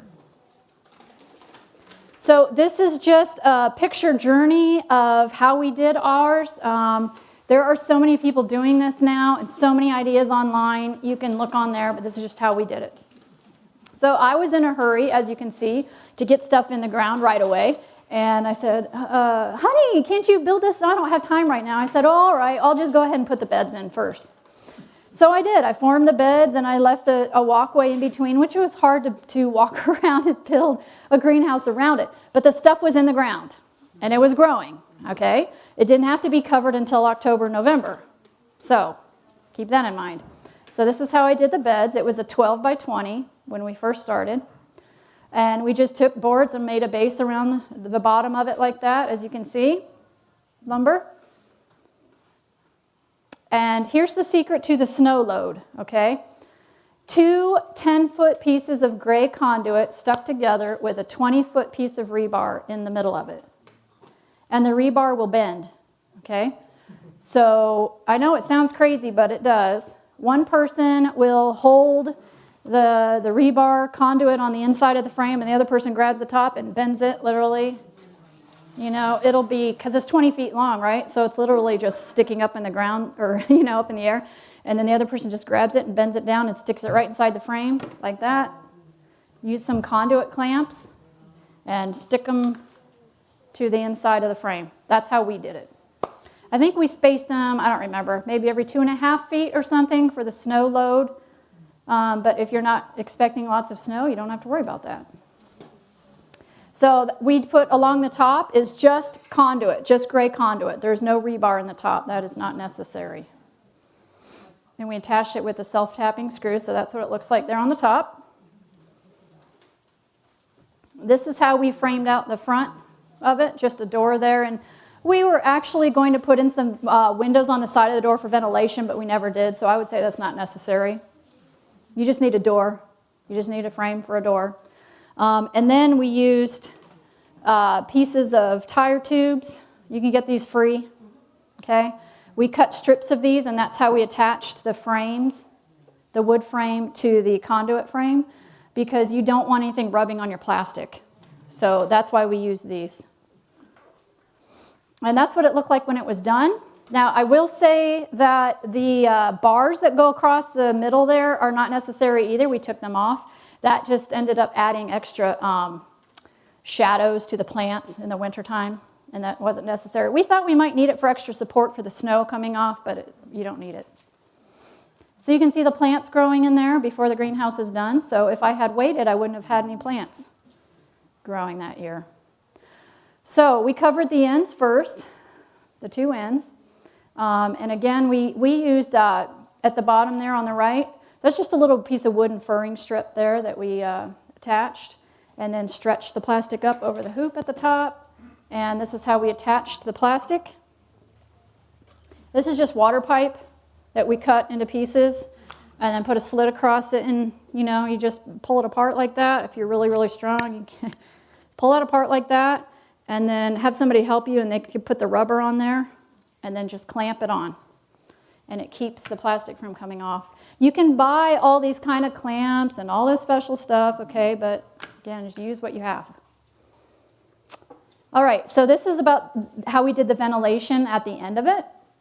We got this idea from one of his books also, and it's called a half moon vent, and it just has a couple door hinges on it, and it can open all the way, and this is how we first started. We've done an upgrade now, and I'll show you that, but it just gives you an idea. What I did was I just tied a piece of string to it, and so in the morning I'd go down, I'd let the whole thing down, and then I'd string it back up again at night. And then lastly is the piece that goes over the whole entire thing. And we started out with that 20-foot white PVC pipe, and we just would roll it up. I would roll it up manually when it got really hot out and clip it up with some big heavy-duty clamps. I added the framing brackets there at the bottom to keep that roll from falling on the ground because it would always fall off, so that just held that up there. So that worked pretty well. And these are different improvements we've made over the years. And one reason that kind of forced us to do this was because we had a mudslide that came down and took out the back half of it. And so we had to kind of replace that corner of it anyway. So what we did was the picture on the right, the top, we reinforced the wall on the back because we have a lot of snow that comes off of that hill and piles up behind the hoop house. So if you don't have that problem, you don't need to worry about it, but we did. So those are old guardrail posts that we found on Craigslist for free. So we just stacked those up, and that worked pretty well. I have a question. Oh, yes. I have a greenhouse that's just like that. Uh-huh. But I had 2 old trampolines. And if you ever make another hoop house like that, you take it apart and use half of, and they're perfect, and they're like this big around, and they hold the snow load. Okay, so she's saying she had an old trampoline and used the frame part of the trampoline for a greenhouse frame. Yeah, and I heard somebody else say they used an old carport too. Oh, yeah. And covered that with plastic. Yeah. So yeah, be creative. I added netting to the front of it, probably about 3 feet up, because my cat was sneaking in there all the time, so that's just an idea. And then I added that automatic vent to the back. You can get those online. I think they're just called automatic greenhouse vents or something. And so that black tube sticking out has wax in it. So when it gets hot, it melts and it opens automatically, and then at night when it cools, it closes. So now I don't have to go up there every single day and open, close, and that has been a real lifesaver.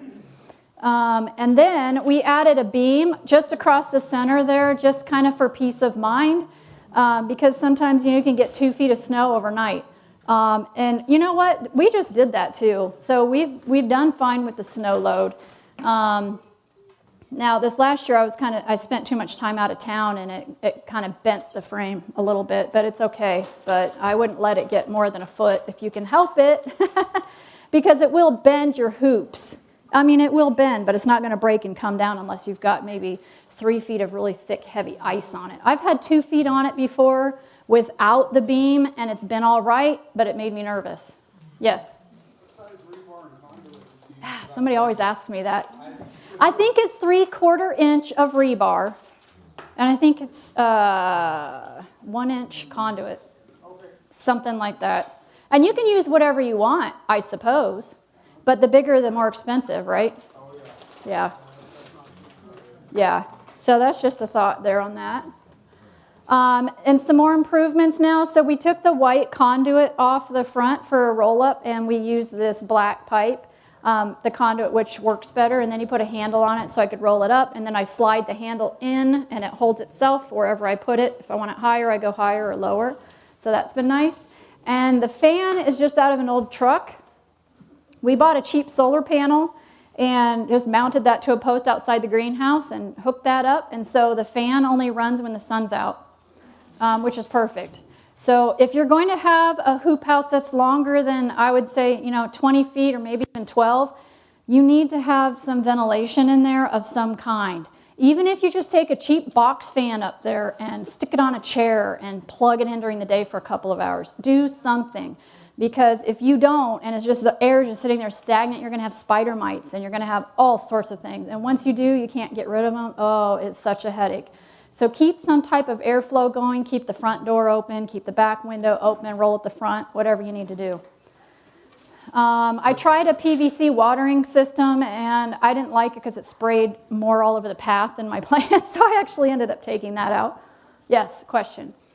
So what are spider mites, and then would you have to like move your whole greenhouse or treat your soil? Spider mites are just pests that get on your plants when it gets too hot in there and it gets too dry. You can treat them, but it's really hard to get rid of. Really, really hard to get rid of. Okay. So here's kind of a rule of thumb. You need to have your plastic. Like sometimes I tell the ladies, if you're going to do this, your husband's extremely busy, get your stuff in the ground now, get it going. And then you don't have to have it covered until sometime in the middle of October. So you've got time. Okay? You've got time. And you may be able to do this by yourself even. So once you put that plastic over your plants have now moved to a zone 6.5. Just by adding that one plastic protection, you've gone from a 5 to a 6.5. Okay? You're kind of tricking your plants. Now, in November, this is the best part, you don't have to water anymore. So some people say, oh, I'm done with gardening. I just want to put my shovel away and be done. But you don't have to do anything. You just harvest. All winter, you just harvest. I think I don't know how many years I've been doing this, I've watered once. And that's because I think it was 70 degrees in there one time in January. And I thought, that looks kind of dry. I think I'm going to water it. But you don't water, okay? And let's go over the inside. Now, somebody was asking about the fabric. So these are called wickets. And this is the next secret to growing in the wintertime without heat. This is just number 9 wire. It comes in big spools. You will cut it to the size of your bed, whatever your bed is. You want it to go on the outside of the bed. And you want the legs to go down in the ground far enough so it's not going to fall over, obviously. But you want the wicket to be 12 inches above the soil, not the plant. Okay? So let's just, I don't know how to do this where everybody can see, but I guess I'll just put my hand here. Let's just say that your plants are about right here, so about 12 inches above the top of your plant. Okay? Or soil, sorry, above your soil. Yeah. So this white counter is my soil. So it's going to be at about 12 inches there. So you do the math and figure out what size your wickets need to be for that. And the reason is because you want to have some room for sagging, because when the covers are going to get wet and they're going to freeze, they're going to sag, and you don't want them to touch your plants because it'll cause damage. So this is what it looked like the first year here. Once you add that fabric, you are now moving your plants to a zone 8. For the fabric, you've just gone down another, or up, I should say, warmer, another 1.5 zones south. Just by doing those 2 things. Yes? I live in an HOA and can't have the hoop house. Could I do this on top of my 4 raised beds? Okay, so the question is, she doesn't have a hoop house. She can't have one where she lives, so can she do this on a raised bed? Yes, I know somebody that's doing it that way. Yep. I would do it. However you are gardening, I would do this. People always ask me too about the lightweight versus the heavyweight fabric. There are different heavyweight fabrics that you can get. And I've done research on it. And this is what I have found out. You only are going to get 2 degrees warmer, but yet you're only going to get in 50% of the light. Okay? So by using the 0.55 ounce, you're getting 85% of the light. So the secret is in the winter gardening is not the heat, it's light. So you have to keep the snow off of the hoop house, shovel it off, use a broom, whatever, keep the snow off of it so that it can get light. So don't go any heavier than this. It's not worth it. All right, so you want everything to be covered up in there before it starts freezing inside your hoop house, and it's going to be different every year. Just start keeping an eye on things. It's not going to hurt it if you cover it up too early, okay? But if it's getting extremely warm in there during the day, you better take your covers off, because remember, these are winter plants. They like it cold. They will go to seed very quickly and start flowering if it's way too warm in there, okay? This is just an experiment here on the 2 temperatures. The same time of day, and it was not a sunny day. It looked sunny, but it was not a sunny day. So it was 21 outside and 53 in the hoop house. And then if you went under the covers, you could probably add another 10 degrees. So, and that's in late November. Now, when you want to harvest, you need to harvest after your plants thaw out. This is kind of different to wrap your mind around, but the plants are going to freeze at night. A lot of times they will freeze. Then they thaw out during the day. So the covers need to be, as you can see there, they're too far apart. That was the first year I'm learning. About every maybe 2 feet or so that they don't droop and sag. But if the covers come down and sag and stick to your plants and freeze to your plants at night, it's okay. Let them thaw out and then pull them up. If you go up there all excited because you want to get your salad and you're ripping the covers off, you will rip holes in this fabric. I mean, this stuff rips, okay, you can see very, very easily, okay? And it will rip your plants up. So wait. And if it's extremely cold and they're not thawing out that day, wait for another day. It's not worth it. I have learned that too. And then if you hear, like we just had a bunch of minus temperatures, and if you know they're coming, go up there and stick 2 of these covers on it, or an old sheet. I've done that, or an old blanket. You've got your Wickets there. This will hold the weight, okay? Double cover everything or triple cover everything and just leave it there until all those temperatures are over.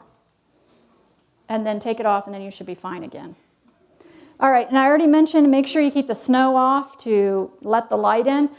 And if you're letting kind of the snow fall off and it's dumping right in front of the hoop house and forming a big wall there, that's not good. Because, you know, your winter sun is just barely coming across the treetops. And if you've got a big snow bank there, it's not going to get to your plants down here. So if you have a blower, blow it farther away or just shovel it further away so you don't have a big wall of snow. This is from one of his books. I just thought it was interesting how cold it is outside and then what it is under the fabric. These are January temperatures. Pretty crazy. So if you don't have a hoop house, these are just different ideas that I found online for people. Get a cattle panel, just stretch it over and put on some 2x4s there and put yourself a little door. There you go. Now, that's the one that I had built for me, the little one there. These are some other very doable ideas. How easy would that be to go get some straw bales like that and put some soil in there or put a window on the top, get an old door from the Restore or whatever, and just keep the snow off of it. You got your plants growing in there. I would do the same thing, though. I would put some Wickets in there, and I would put your row cover in there so that you've still got that extra layer of protection. But just beware, anything that is under glass heats up very, very fast. So if you have a sunny day in January, your plants could be over 100 degrees in there. So like the picture there, open it up, okay? But just some more ideas for you. So now, let's go month to month because people always ask me, well, what do you do with your greenhouse other than just the winter gardening, or do you just use it for winter gardening? You know, the perfect situation would be you've got one for each, but we can't all do that. So I've figured out how to use it for everything that I need, just a 12 by 24. So I have one bed in the front that is just for winter stuff, and the rest of it is used in the spring and the summer. So the picture on the top right, if you look on the bed on the left, that's all the winter stuff, okay? And on the right, those are all the carrots that are left over, and celery. So celery, you can grow it. I've started it in the house, and then you can put it out after frost and dig it up and put it in your greenhouse before frost. So you can have celery all year. So in your greenhouse, you can have all the greens that you could ever imagine, plus you can have carrots, potatoes, sweet potatoes, turnips, beets. What else? All sorts of herbs, because they kind of like it cold. So you can go up there, you can make yourself a nice vegetable stew from everything that you're growing up there. All right, so in January, you've already got your plants going there and you're starting seeds in your house. This is what you would be starting in January. Herbs, celery, lettuce or spinaches, and then your sweet potato slips. Okay, this is January. So now we're going to go on to February and what it might look like. And this is online too. Just a sample of things that are growing there in February. And what do you start inside in February? Eggplant, peppers, and tomatoes. If you haven't started them yet, get on it and do it now. Okay, that's February. And next week I will be taking the covers off of everything in there because it just is warmed up now. They don't need it anymore. The picture on the left is the first year. The whole entire greenhouse was nothing but winter stuff because I didn't know, how it was going to work or whatever. And I had way too much, I had to give it all away. So now I just do the one. And then in March, you're still sowing seeds inside, things that are going to be going out like broccoli and things like that. You still have your winter garden going, and that's just a picture of the different things growing there in the winter in March. And then what are you starting in March inside? Would be onions, peas, beets, cabbage, broccoli, and cauliflower.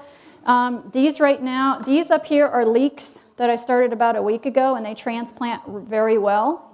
Leeks, yeah. And so what I will do with these is, as soon as they don't really have true leaves, but they do split. And that's how I know they're ready. And then I will put them in this other flat up here with the smaller little packs. And you can do that with regular onions too. Okay, and then April and May, what's going on with the greenhouse? Well, you can see over on the left-hand side, that's the winter stuff, still growing in April and May. Most people are just starting to think about planting their garden, and you've got a big old huge salad bar out there, right? And because really, once those long days return, your winter plants are going to take off like crazy. So even if you got something in a little bit late and maybe it's only like that small or whatever, just wait till the sun starts coming out again. They'll go woo like that, and you're going to go, whoa. I mean, it's crazy how much you're going to get all of a sudden. And then the picture on the right are the transplants that I already told you how they come out. So the back part of that greenhouse there is open. There's nothing there in the wintertime. So I leave that open so that I can harden off plants right there. And you can see I've got the peas. Those peas are in the black pots. I started those in the house in my sunny window, put them out, and then they just vine up. And then I plant some outside too, but that just gives me an earlier crop. And then we hung rain gutter along the wall in the back there just for an extra space to put things. But I will tell you that they dry out very quickly in those because they're not real deep as far as holding soil and moisture. And these are the zucchini and winter summer squash plants that I start, and I just start them right in the greenhouse. It's warm enough there by then, in April or May. So when I do that. And then, I already said this, I think, but this is when you get your beans and your corn and your melon and all of that. You're doing them in flats, like I already mentioned, for the corn and the beans. And then what's going on in June? Well, you should be eating things in there by June. New stuff like peppers and zucchinis and things like that. And then your winter stuff is done. In fact, it's probably done in May, actually, but you can start saving your seeds and things. So what I usually do is I'll just take one plant and tie it to one of the hoops and label it, because I'm good at forgetting what it is, and save seeds just from one. Or if you wanted to, just let it drop its own seeds, but it just depends on how you want to do it. It doesn't matter. And then I'll rip everything out of the winter bed. And so the bed on the left there is clear now. So it's usually clear in June, maybe just for a month. There's nothing in it for approximately a month. That's when you can add amendments if you want to, till in some manures or whatever, your compost and things like that, and get it ready for your winter garden again. And the rest of the greenhouse, you've got your peppers and tomatoes and cucumbers and everything else growing. So do you understand how you're just using one greenhouse for everything that you need? So July is when you first start planting for winter. And if you can see the black lines, those are the rows that I had done. And I used to put all the spinach in one section and the lettuce here and then the chard here or whatever. I used to do it that way. But then I realized there's a better way, because when I wanted a salad, I had to go out there and take the cover off of everything on the whole entire row so that I could get a little bit of this and a little bit of that. So this is how I do it now. I do one row of each thing all together in one section. And then I'll go down 2 weeks later and I'll do the same thing again. Do you see what I'm saying? So that when you go out to harvest to get a salad or whatever, you just lift the cover off that first 5 feet and you've got everything there in that one section. And then by the time you're done harvesting that, your next section's ready, and then you can move down and move the cover off of that section there. Okay? So in August, you should be still eating things there from your summer garden, and now you've got your winter garden going crazy because it's hot. And it gets them going, you know, really well there when you start them in the summer like that. Can I ask you a question? Oh, yes, question. Are you able to leave and go on vacation or anything? Am I able to leave and go on vacation? Yeah. The longest I've left it would probably be a week in the summertime because it can get hot and they need to be watered. I have friends that have automatic watering systems and they leave all the time. I can't do that. I don't have an automatic watering system, but I have a good neighbor.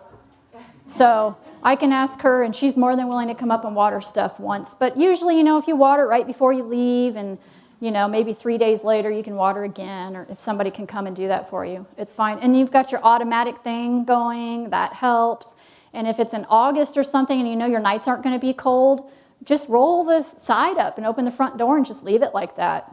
In fact, these hoop houses are nice because you can roll the plastic all the way off if you want to and leave it exposed to everything, like maybe August.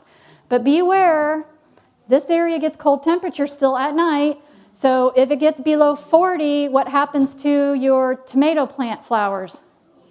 They fall off. The flowers fall off the plants. So keep that in mind. And there was a couple more questions in the back. Yes? Are you watering everything by hand or are you? Yes, I water by hand. Just a spigot. Yes. Have you ever had a problem with the wind? Because the wind can pick up, is it taken off? One time, she's asking about the wind. So we had one time we had a downburst and some of the clips came flying off. And so after that we were a little bit paranoid, and so we strung string across it like shoelaces back and forth through little eyelet screws. You can do that if you want to if you're in a really windy area, and that will hold it on fine. And you can look online on how to do that too. It's kind of hard to explain, but... Was there another question in the back? Oh, right here. I just want, roughly how much time would you say you spend in the winter and in the summer on your garden? So she wants to know how much time I spend. Not as much as I used to because everything's already set up. So I try to go out early in the morning before the sun hits the plants and water. I can probably water everything within an hour.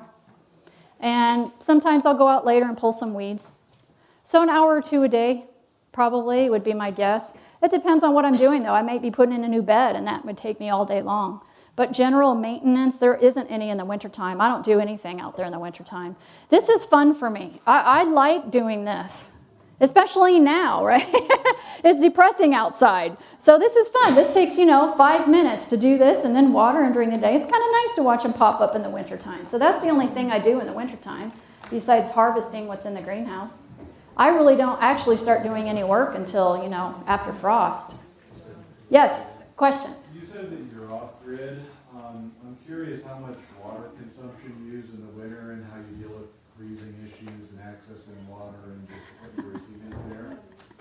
Yeah, so one reason we water by hand is because we don't have a lot of water. We've hauled it in the truck. So...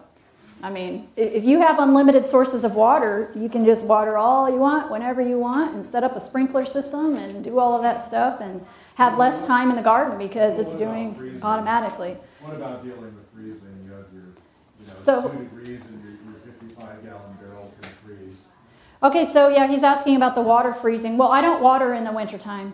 I don't water anything. So it probably does freeze. I don't know. I've never gone up there and say, "Are you frozen? I need some water."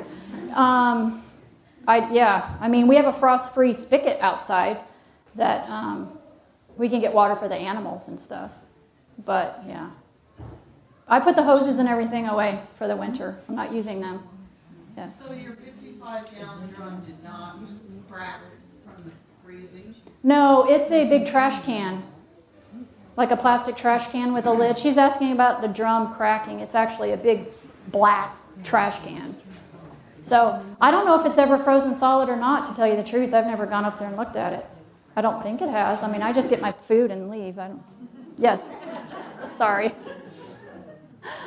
It may have frozen. Another wind-related question to your house. How do you keep it from blowing away? I mean, if wind catches it, blows it off. We have pretty strong winds. Yeah, and she's asking about what keeps the hoop house from blowing away. So when we first built it, we thought we were going to have that problem. So we took a bunch of T-posts and pounded them way in the ground around it, and then kind of, I think he screwed the frame to it somehow, the wooden frame around the outside. And we never had a problem with it. We ended up taking them out because we don't have a lot of wind where we are. But if you do, that's an idea. The T-posts, pound them way down in the ground. All right, do not plant anything for your winter garden after October. It will not get big enough really to do much for you, okay? So this is just what it looks like in November, I'm sorry. December, different things that are growing in there. And then people always ask me, are they growing? So I did some research, put these pictures together within the first year, same 6 months, October to March. Same view, same beds, so you can see the difference. So October to March, those are the coldest months of the year. So are the plants growing? Yes. Isn't that amazing? And that's with no It's watering, amazing. right? There's no watering after November. Okay? I'm going to start watering probably next month. You said you started sowing the seeds In July. July. Start in July. Yep. Okay, so that's that. And then this is, if you go to the link at the bottom of the website, you'll see how to grow that there. How to watch this, I'm sorry, over again. I think that's the end of that one. Yeah.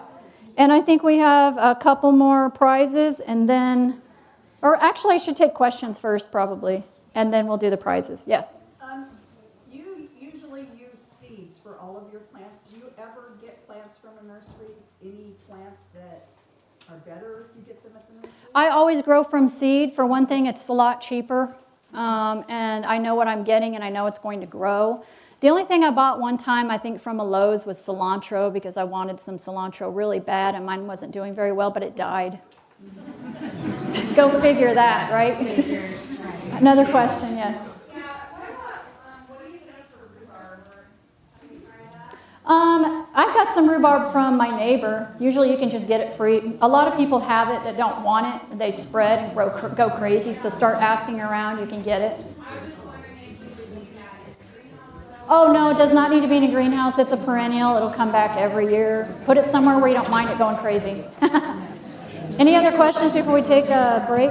Or yes?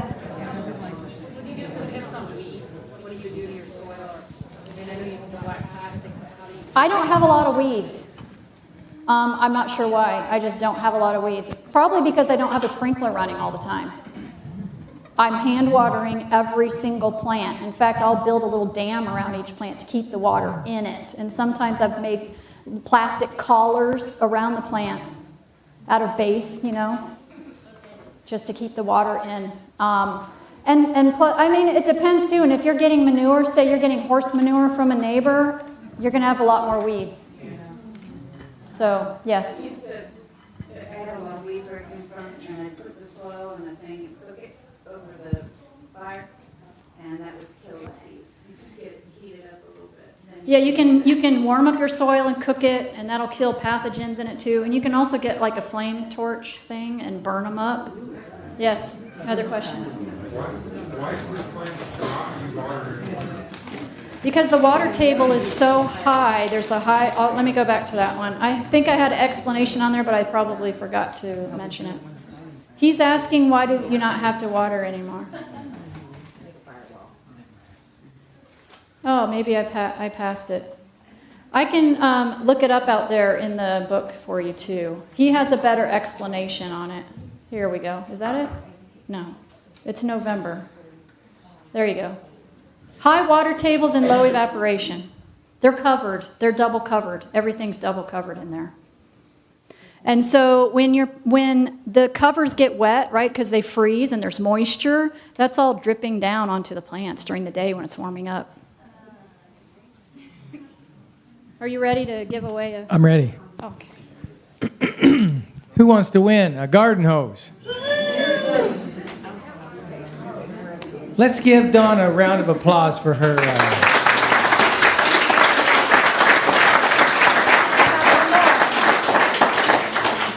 Yes, we still have a little bit left. Next week, you're going to be in Spokane, correct, Dawn? Yeah.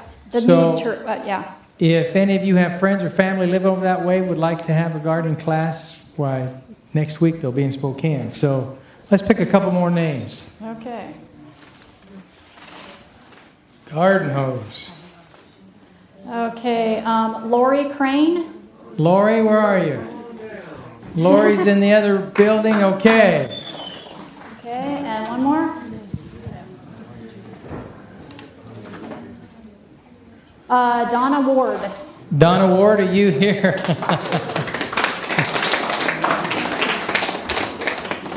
Break time?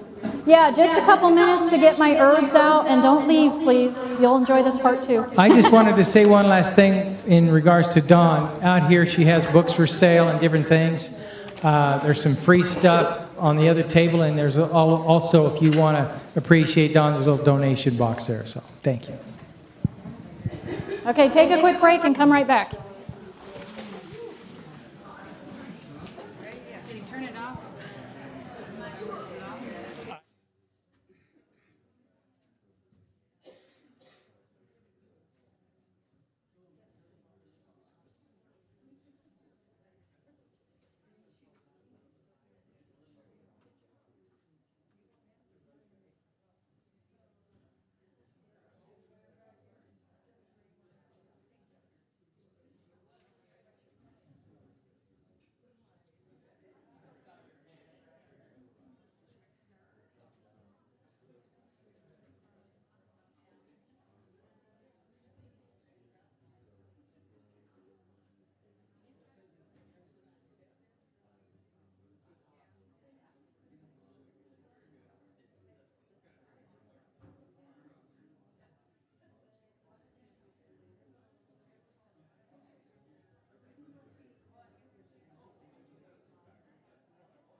think I'm on. Yep, Okay. there we go.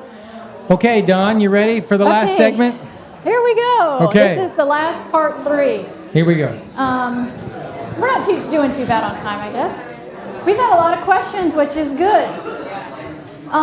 So let me give you a little background on my little book here. And this was birthed out of an idea that a friend of mine and I had because we like to hike and backpack, and we wanted to learn what can we eat while we're out and about without carrying around gigantic, plant guides. And a lot of those plant guides are good for the whole U.S., and I don't care what you can eat in Florida. So, so that's how the idea of this came about. Then another friend of mine told me about her printer that she uses, so I sent my information off to that, and that's how I came up with this book here. And then I came up with the idea to add not only the plants that you can eat, but also what do you use that plant for? Because I think that the times that we're living in, we need to start thinking a little bit more outside the box and using more natural type remedies and things that are accessible to us at all times that we can get for all sorts of reasons that we won't go into. But anyway. All right, so here's my disclaimer. This is for educational purposes only. Please use plants intentionally. Be careful. Know what you're doing and eating. Okay. So if you're going to start collecting plants, kind of a rule of thumb is to do it in the morning. Okay, they're the freshest in the morning. But the dew has evaporated. And usually they'll be clean, obviously, if you're not trying to get it out of your yard where your dog is all the time, okay? So just keep that in mind. Some people will go actually to the park or whatever, or a neighbor's house, and they'll dig up the plantain or whatever, and they'll take it home and transplant it so they can have it too. So you can do that if you don't have it. So you need to either use the plant immediately or you need to dry it. They don't keep, just as with, like if you pick a piece of lettuce, it's not going to last very long. So if you're going to use it immediately, you can make a tea or infusion with it. I'll go over this. And if you're going to dry it, there are lots of different ways. You can buy really cool hanging dryers to hang outside in a tree. They're just fabric mesh. Just look online. There's like 4 bins or something to put them in. You can do it that way. You can put them in your car window, dry them that way. If you have a dehydrator, stick them in your dehydrator, put them in your oven, dry them. And then as soon as you dry them, then you put them in jars. If you can find darker colored jars, they'll last longer because, light is not good on these kind of things. So keep them in a dark cupboard if you can. And then if you're going to make something with them, you can put them in oil too once they're dried. So these are calendula flowers. If you're not familiar with calendula, you can grow them. They're flowers, beautiful flowers, and then you pick the petals off of them and dry them, and it's very, very healing. Almost as good as comfrey, but it has different properties than comfrey. So this has probably been sitting in here for over a year. So we just use the petals after they're dried, and we put olive oil in there and just let it sit and infuse, and that's how we make a lot of our salves. And this one is clover and plantain in this one. It's been sitting there for a long time. Okay, so in the book, in the back, I put in a description. This is the same exact thing that's in there so that you know when you're looking through there and it says, ooh, make a decoction. What is that? So you can look it up. Decoction is basically when you're making a tea, but it's with the hard part of the plant, which is the root and the bark. Okay. In ointment, most people are familiar with ointments and salves. You can make that just by, I showed you right here, just by infusing it with oil and adding some beeswax to it. You can powder them, like this one right here. This is plantain. You can powder it, and then you can put it in a little capsule and take it internally. You can make teas and infusions with them. Just take a few tablespoons and put it in your hot water, let it seep for 15 minutes, and then strain it and drink it. Or you can make tinctures. A tincture is when you take the plant and you soak it in, there's different mediums you can use. You can use glycerin, vegetable glycerin, or you can use alcohol. I think 80 proof is what you're supposed to use. If you use alcohol, your tinctures will last forever and will never go bad. You can diffuse the alcohol off of it by taking the dropper, putting it in your cup, and putting hot boiling water on it, letting it sit for about 20 minutes, and it'll diffuse out. If you cover it, it will not diffuse out. So let it sit. And then I was reading about this because people are like, oh, you shouldn't take alcohol, you shouldn't do it. But do some research on it, because what I read is that the alcohol, after you put this and diffuse it in your hot cup of water, the alcohol that's left in that is less than the alcohol that you're getting in a banana, in a ripe banana. And I was pretty surprised to read that, but it was a pretty well-known health clinic that wrote a book on it because somebody had been asking about it. And there was a lady who had been an alcoholic, and she was going through a detox, and she had to take all these tinctures. And she kept tasting the alcohol in her tea from the tincture. And she called the doctor, the naturopath, said, why is that going on? I know the taste of alcohol. This is not working. And they said, well, how are you doing it? She says, well, I put the hot water in and then I immediately cover it. They said, you can't do that. You have to let it evaporate out. So as soon as she started doing it that way, she did no longer tasted it in there at all. So do your own research and decide. If you want to make tinctures out of vegetable glycerin, I would recommend that. Maybe for kids, it's easier to get down. This is an elderberry glycerin that I did just for good health, but it won't last as long. It may last a year on the counter, and it may last a year and a half in the refrigerator. So the elderberries have been sitting in here. I just did this one a month ago. And these are elderberries that are local and dried.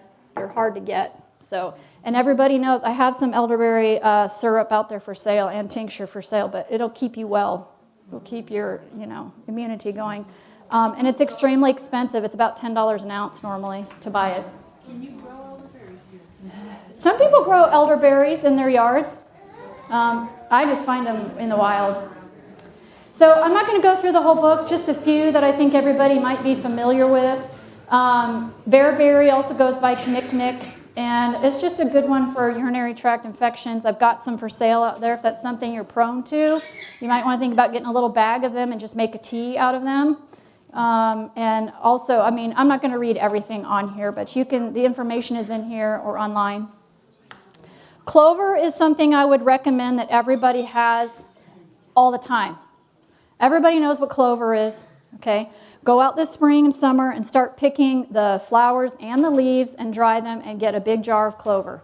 Have it all the time. It is good for so many things. And look, it's got protein in it. Who would have thought that a clover has protein? Clover is really, really good for burns.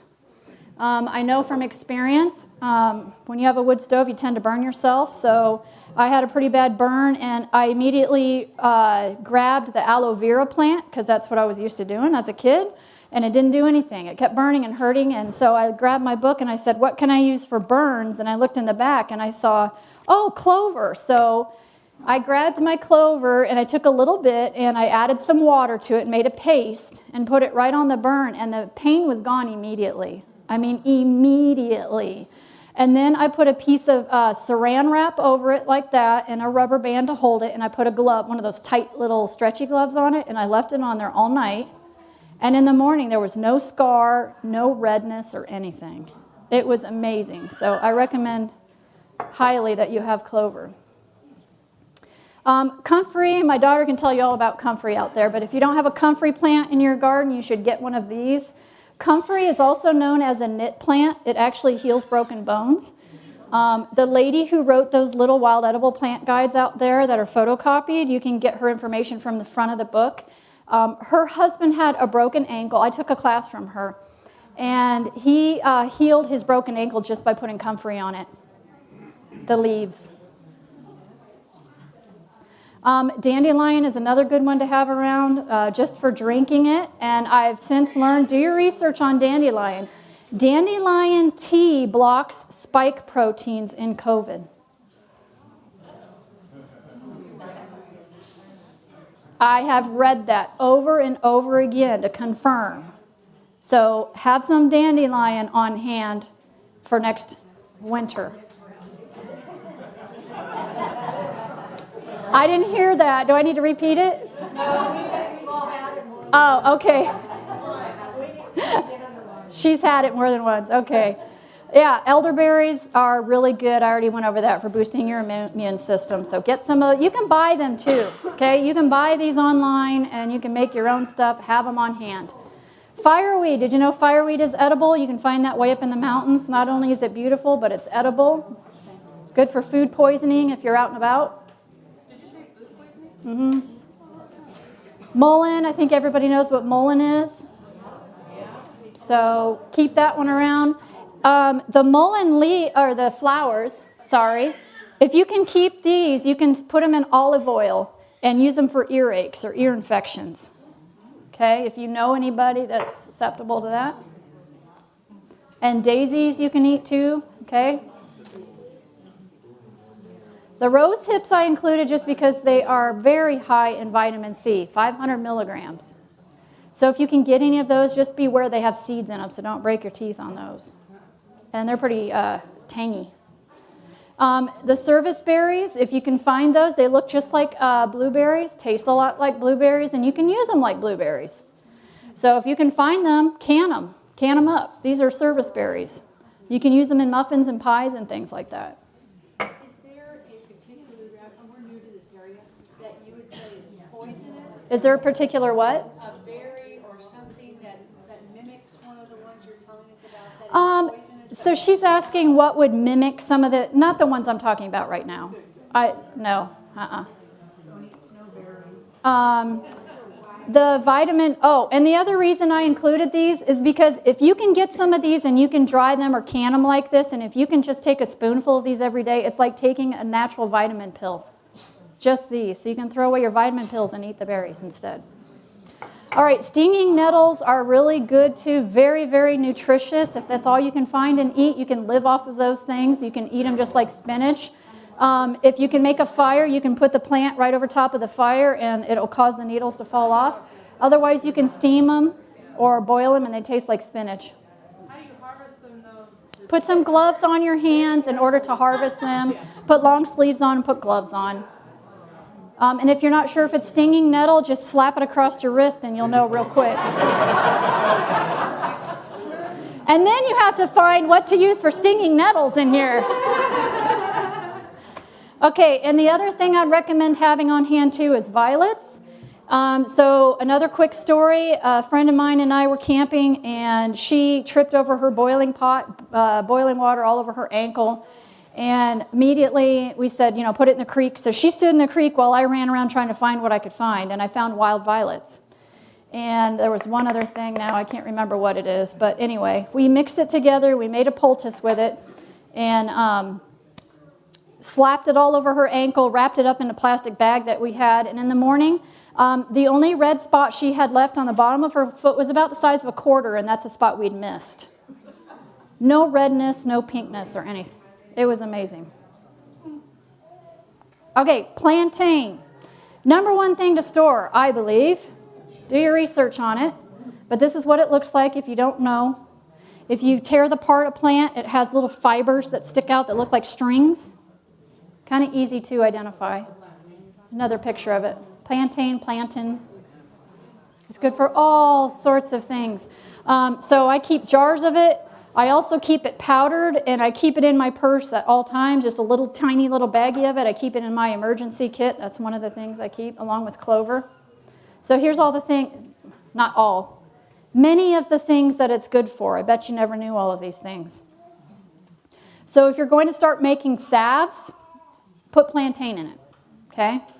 I would put plantain, I would do plantain, I would do clover, I would do comfrey. I don't know which one's comfrey. And then I would do calendula. This is, if I was going to make this is what I'm working on right now, actually. I'm making a salve that's going to be good for everything. And violets. That's probably what I would put into it. All right? And here's other things it's good for, too. So you can take it as a pill for stomach aches and diarrhea and all sorts of the colitis. Externally, you can just use the leaves and bunch them up or whatever and add them to water and use it as a poultice there. Look at that, even pink eye. So that's plantain. These are a couple plants I just learned about that are not in the book, so if you want to look these up and learn about those some more, you can. So, anyway. I'm not going to demo this, but I already talked about how to make teas and all of that. I already talked a little bit about the poultice. And then the ointments and the salve.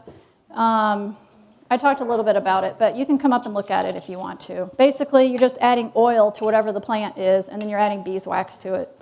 So you can look that up online on how to do all of that kind of stuff. We're not doing a demo today.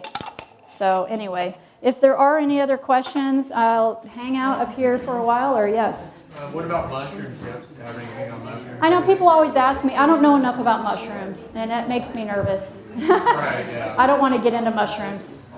I wish I did, no. But are there any other announcements or anything? Or can we? I just wanted to say, Dawn, thank you so much for coming. If you guys want to ask a few more questions or browse out here at our book table, feel free. Otherwise, thank you so much for coming today. Thank you.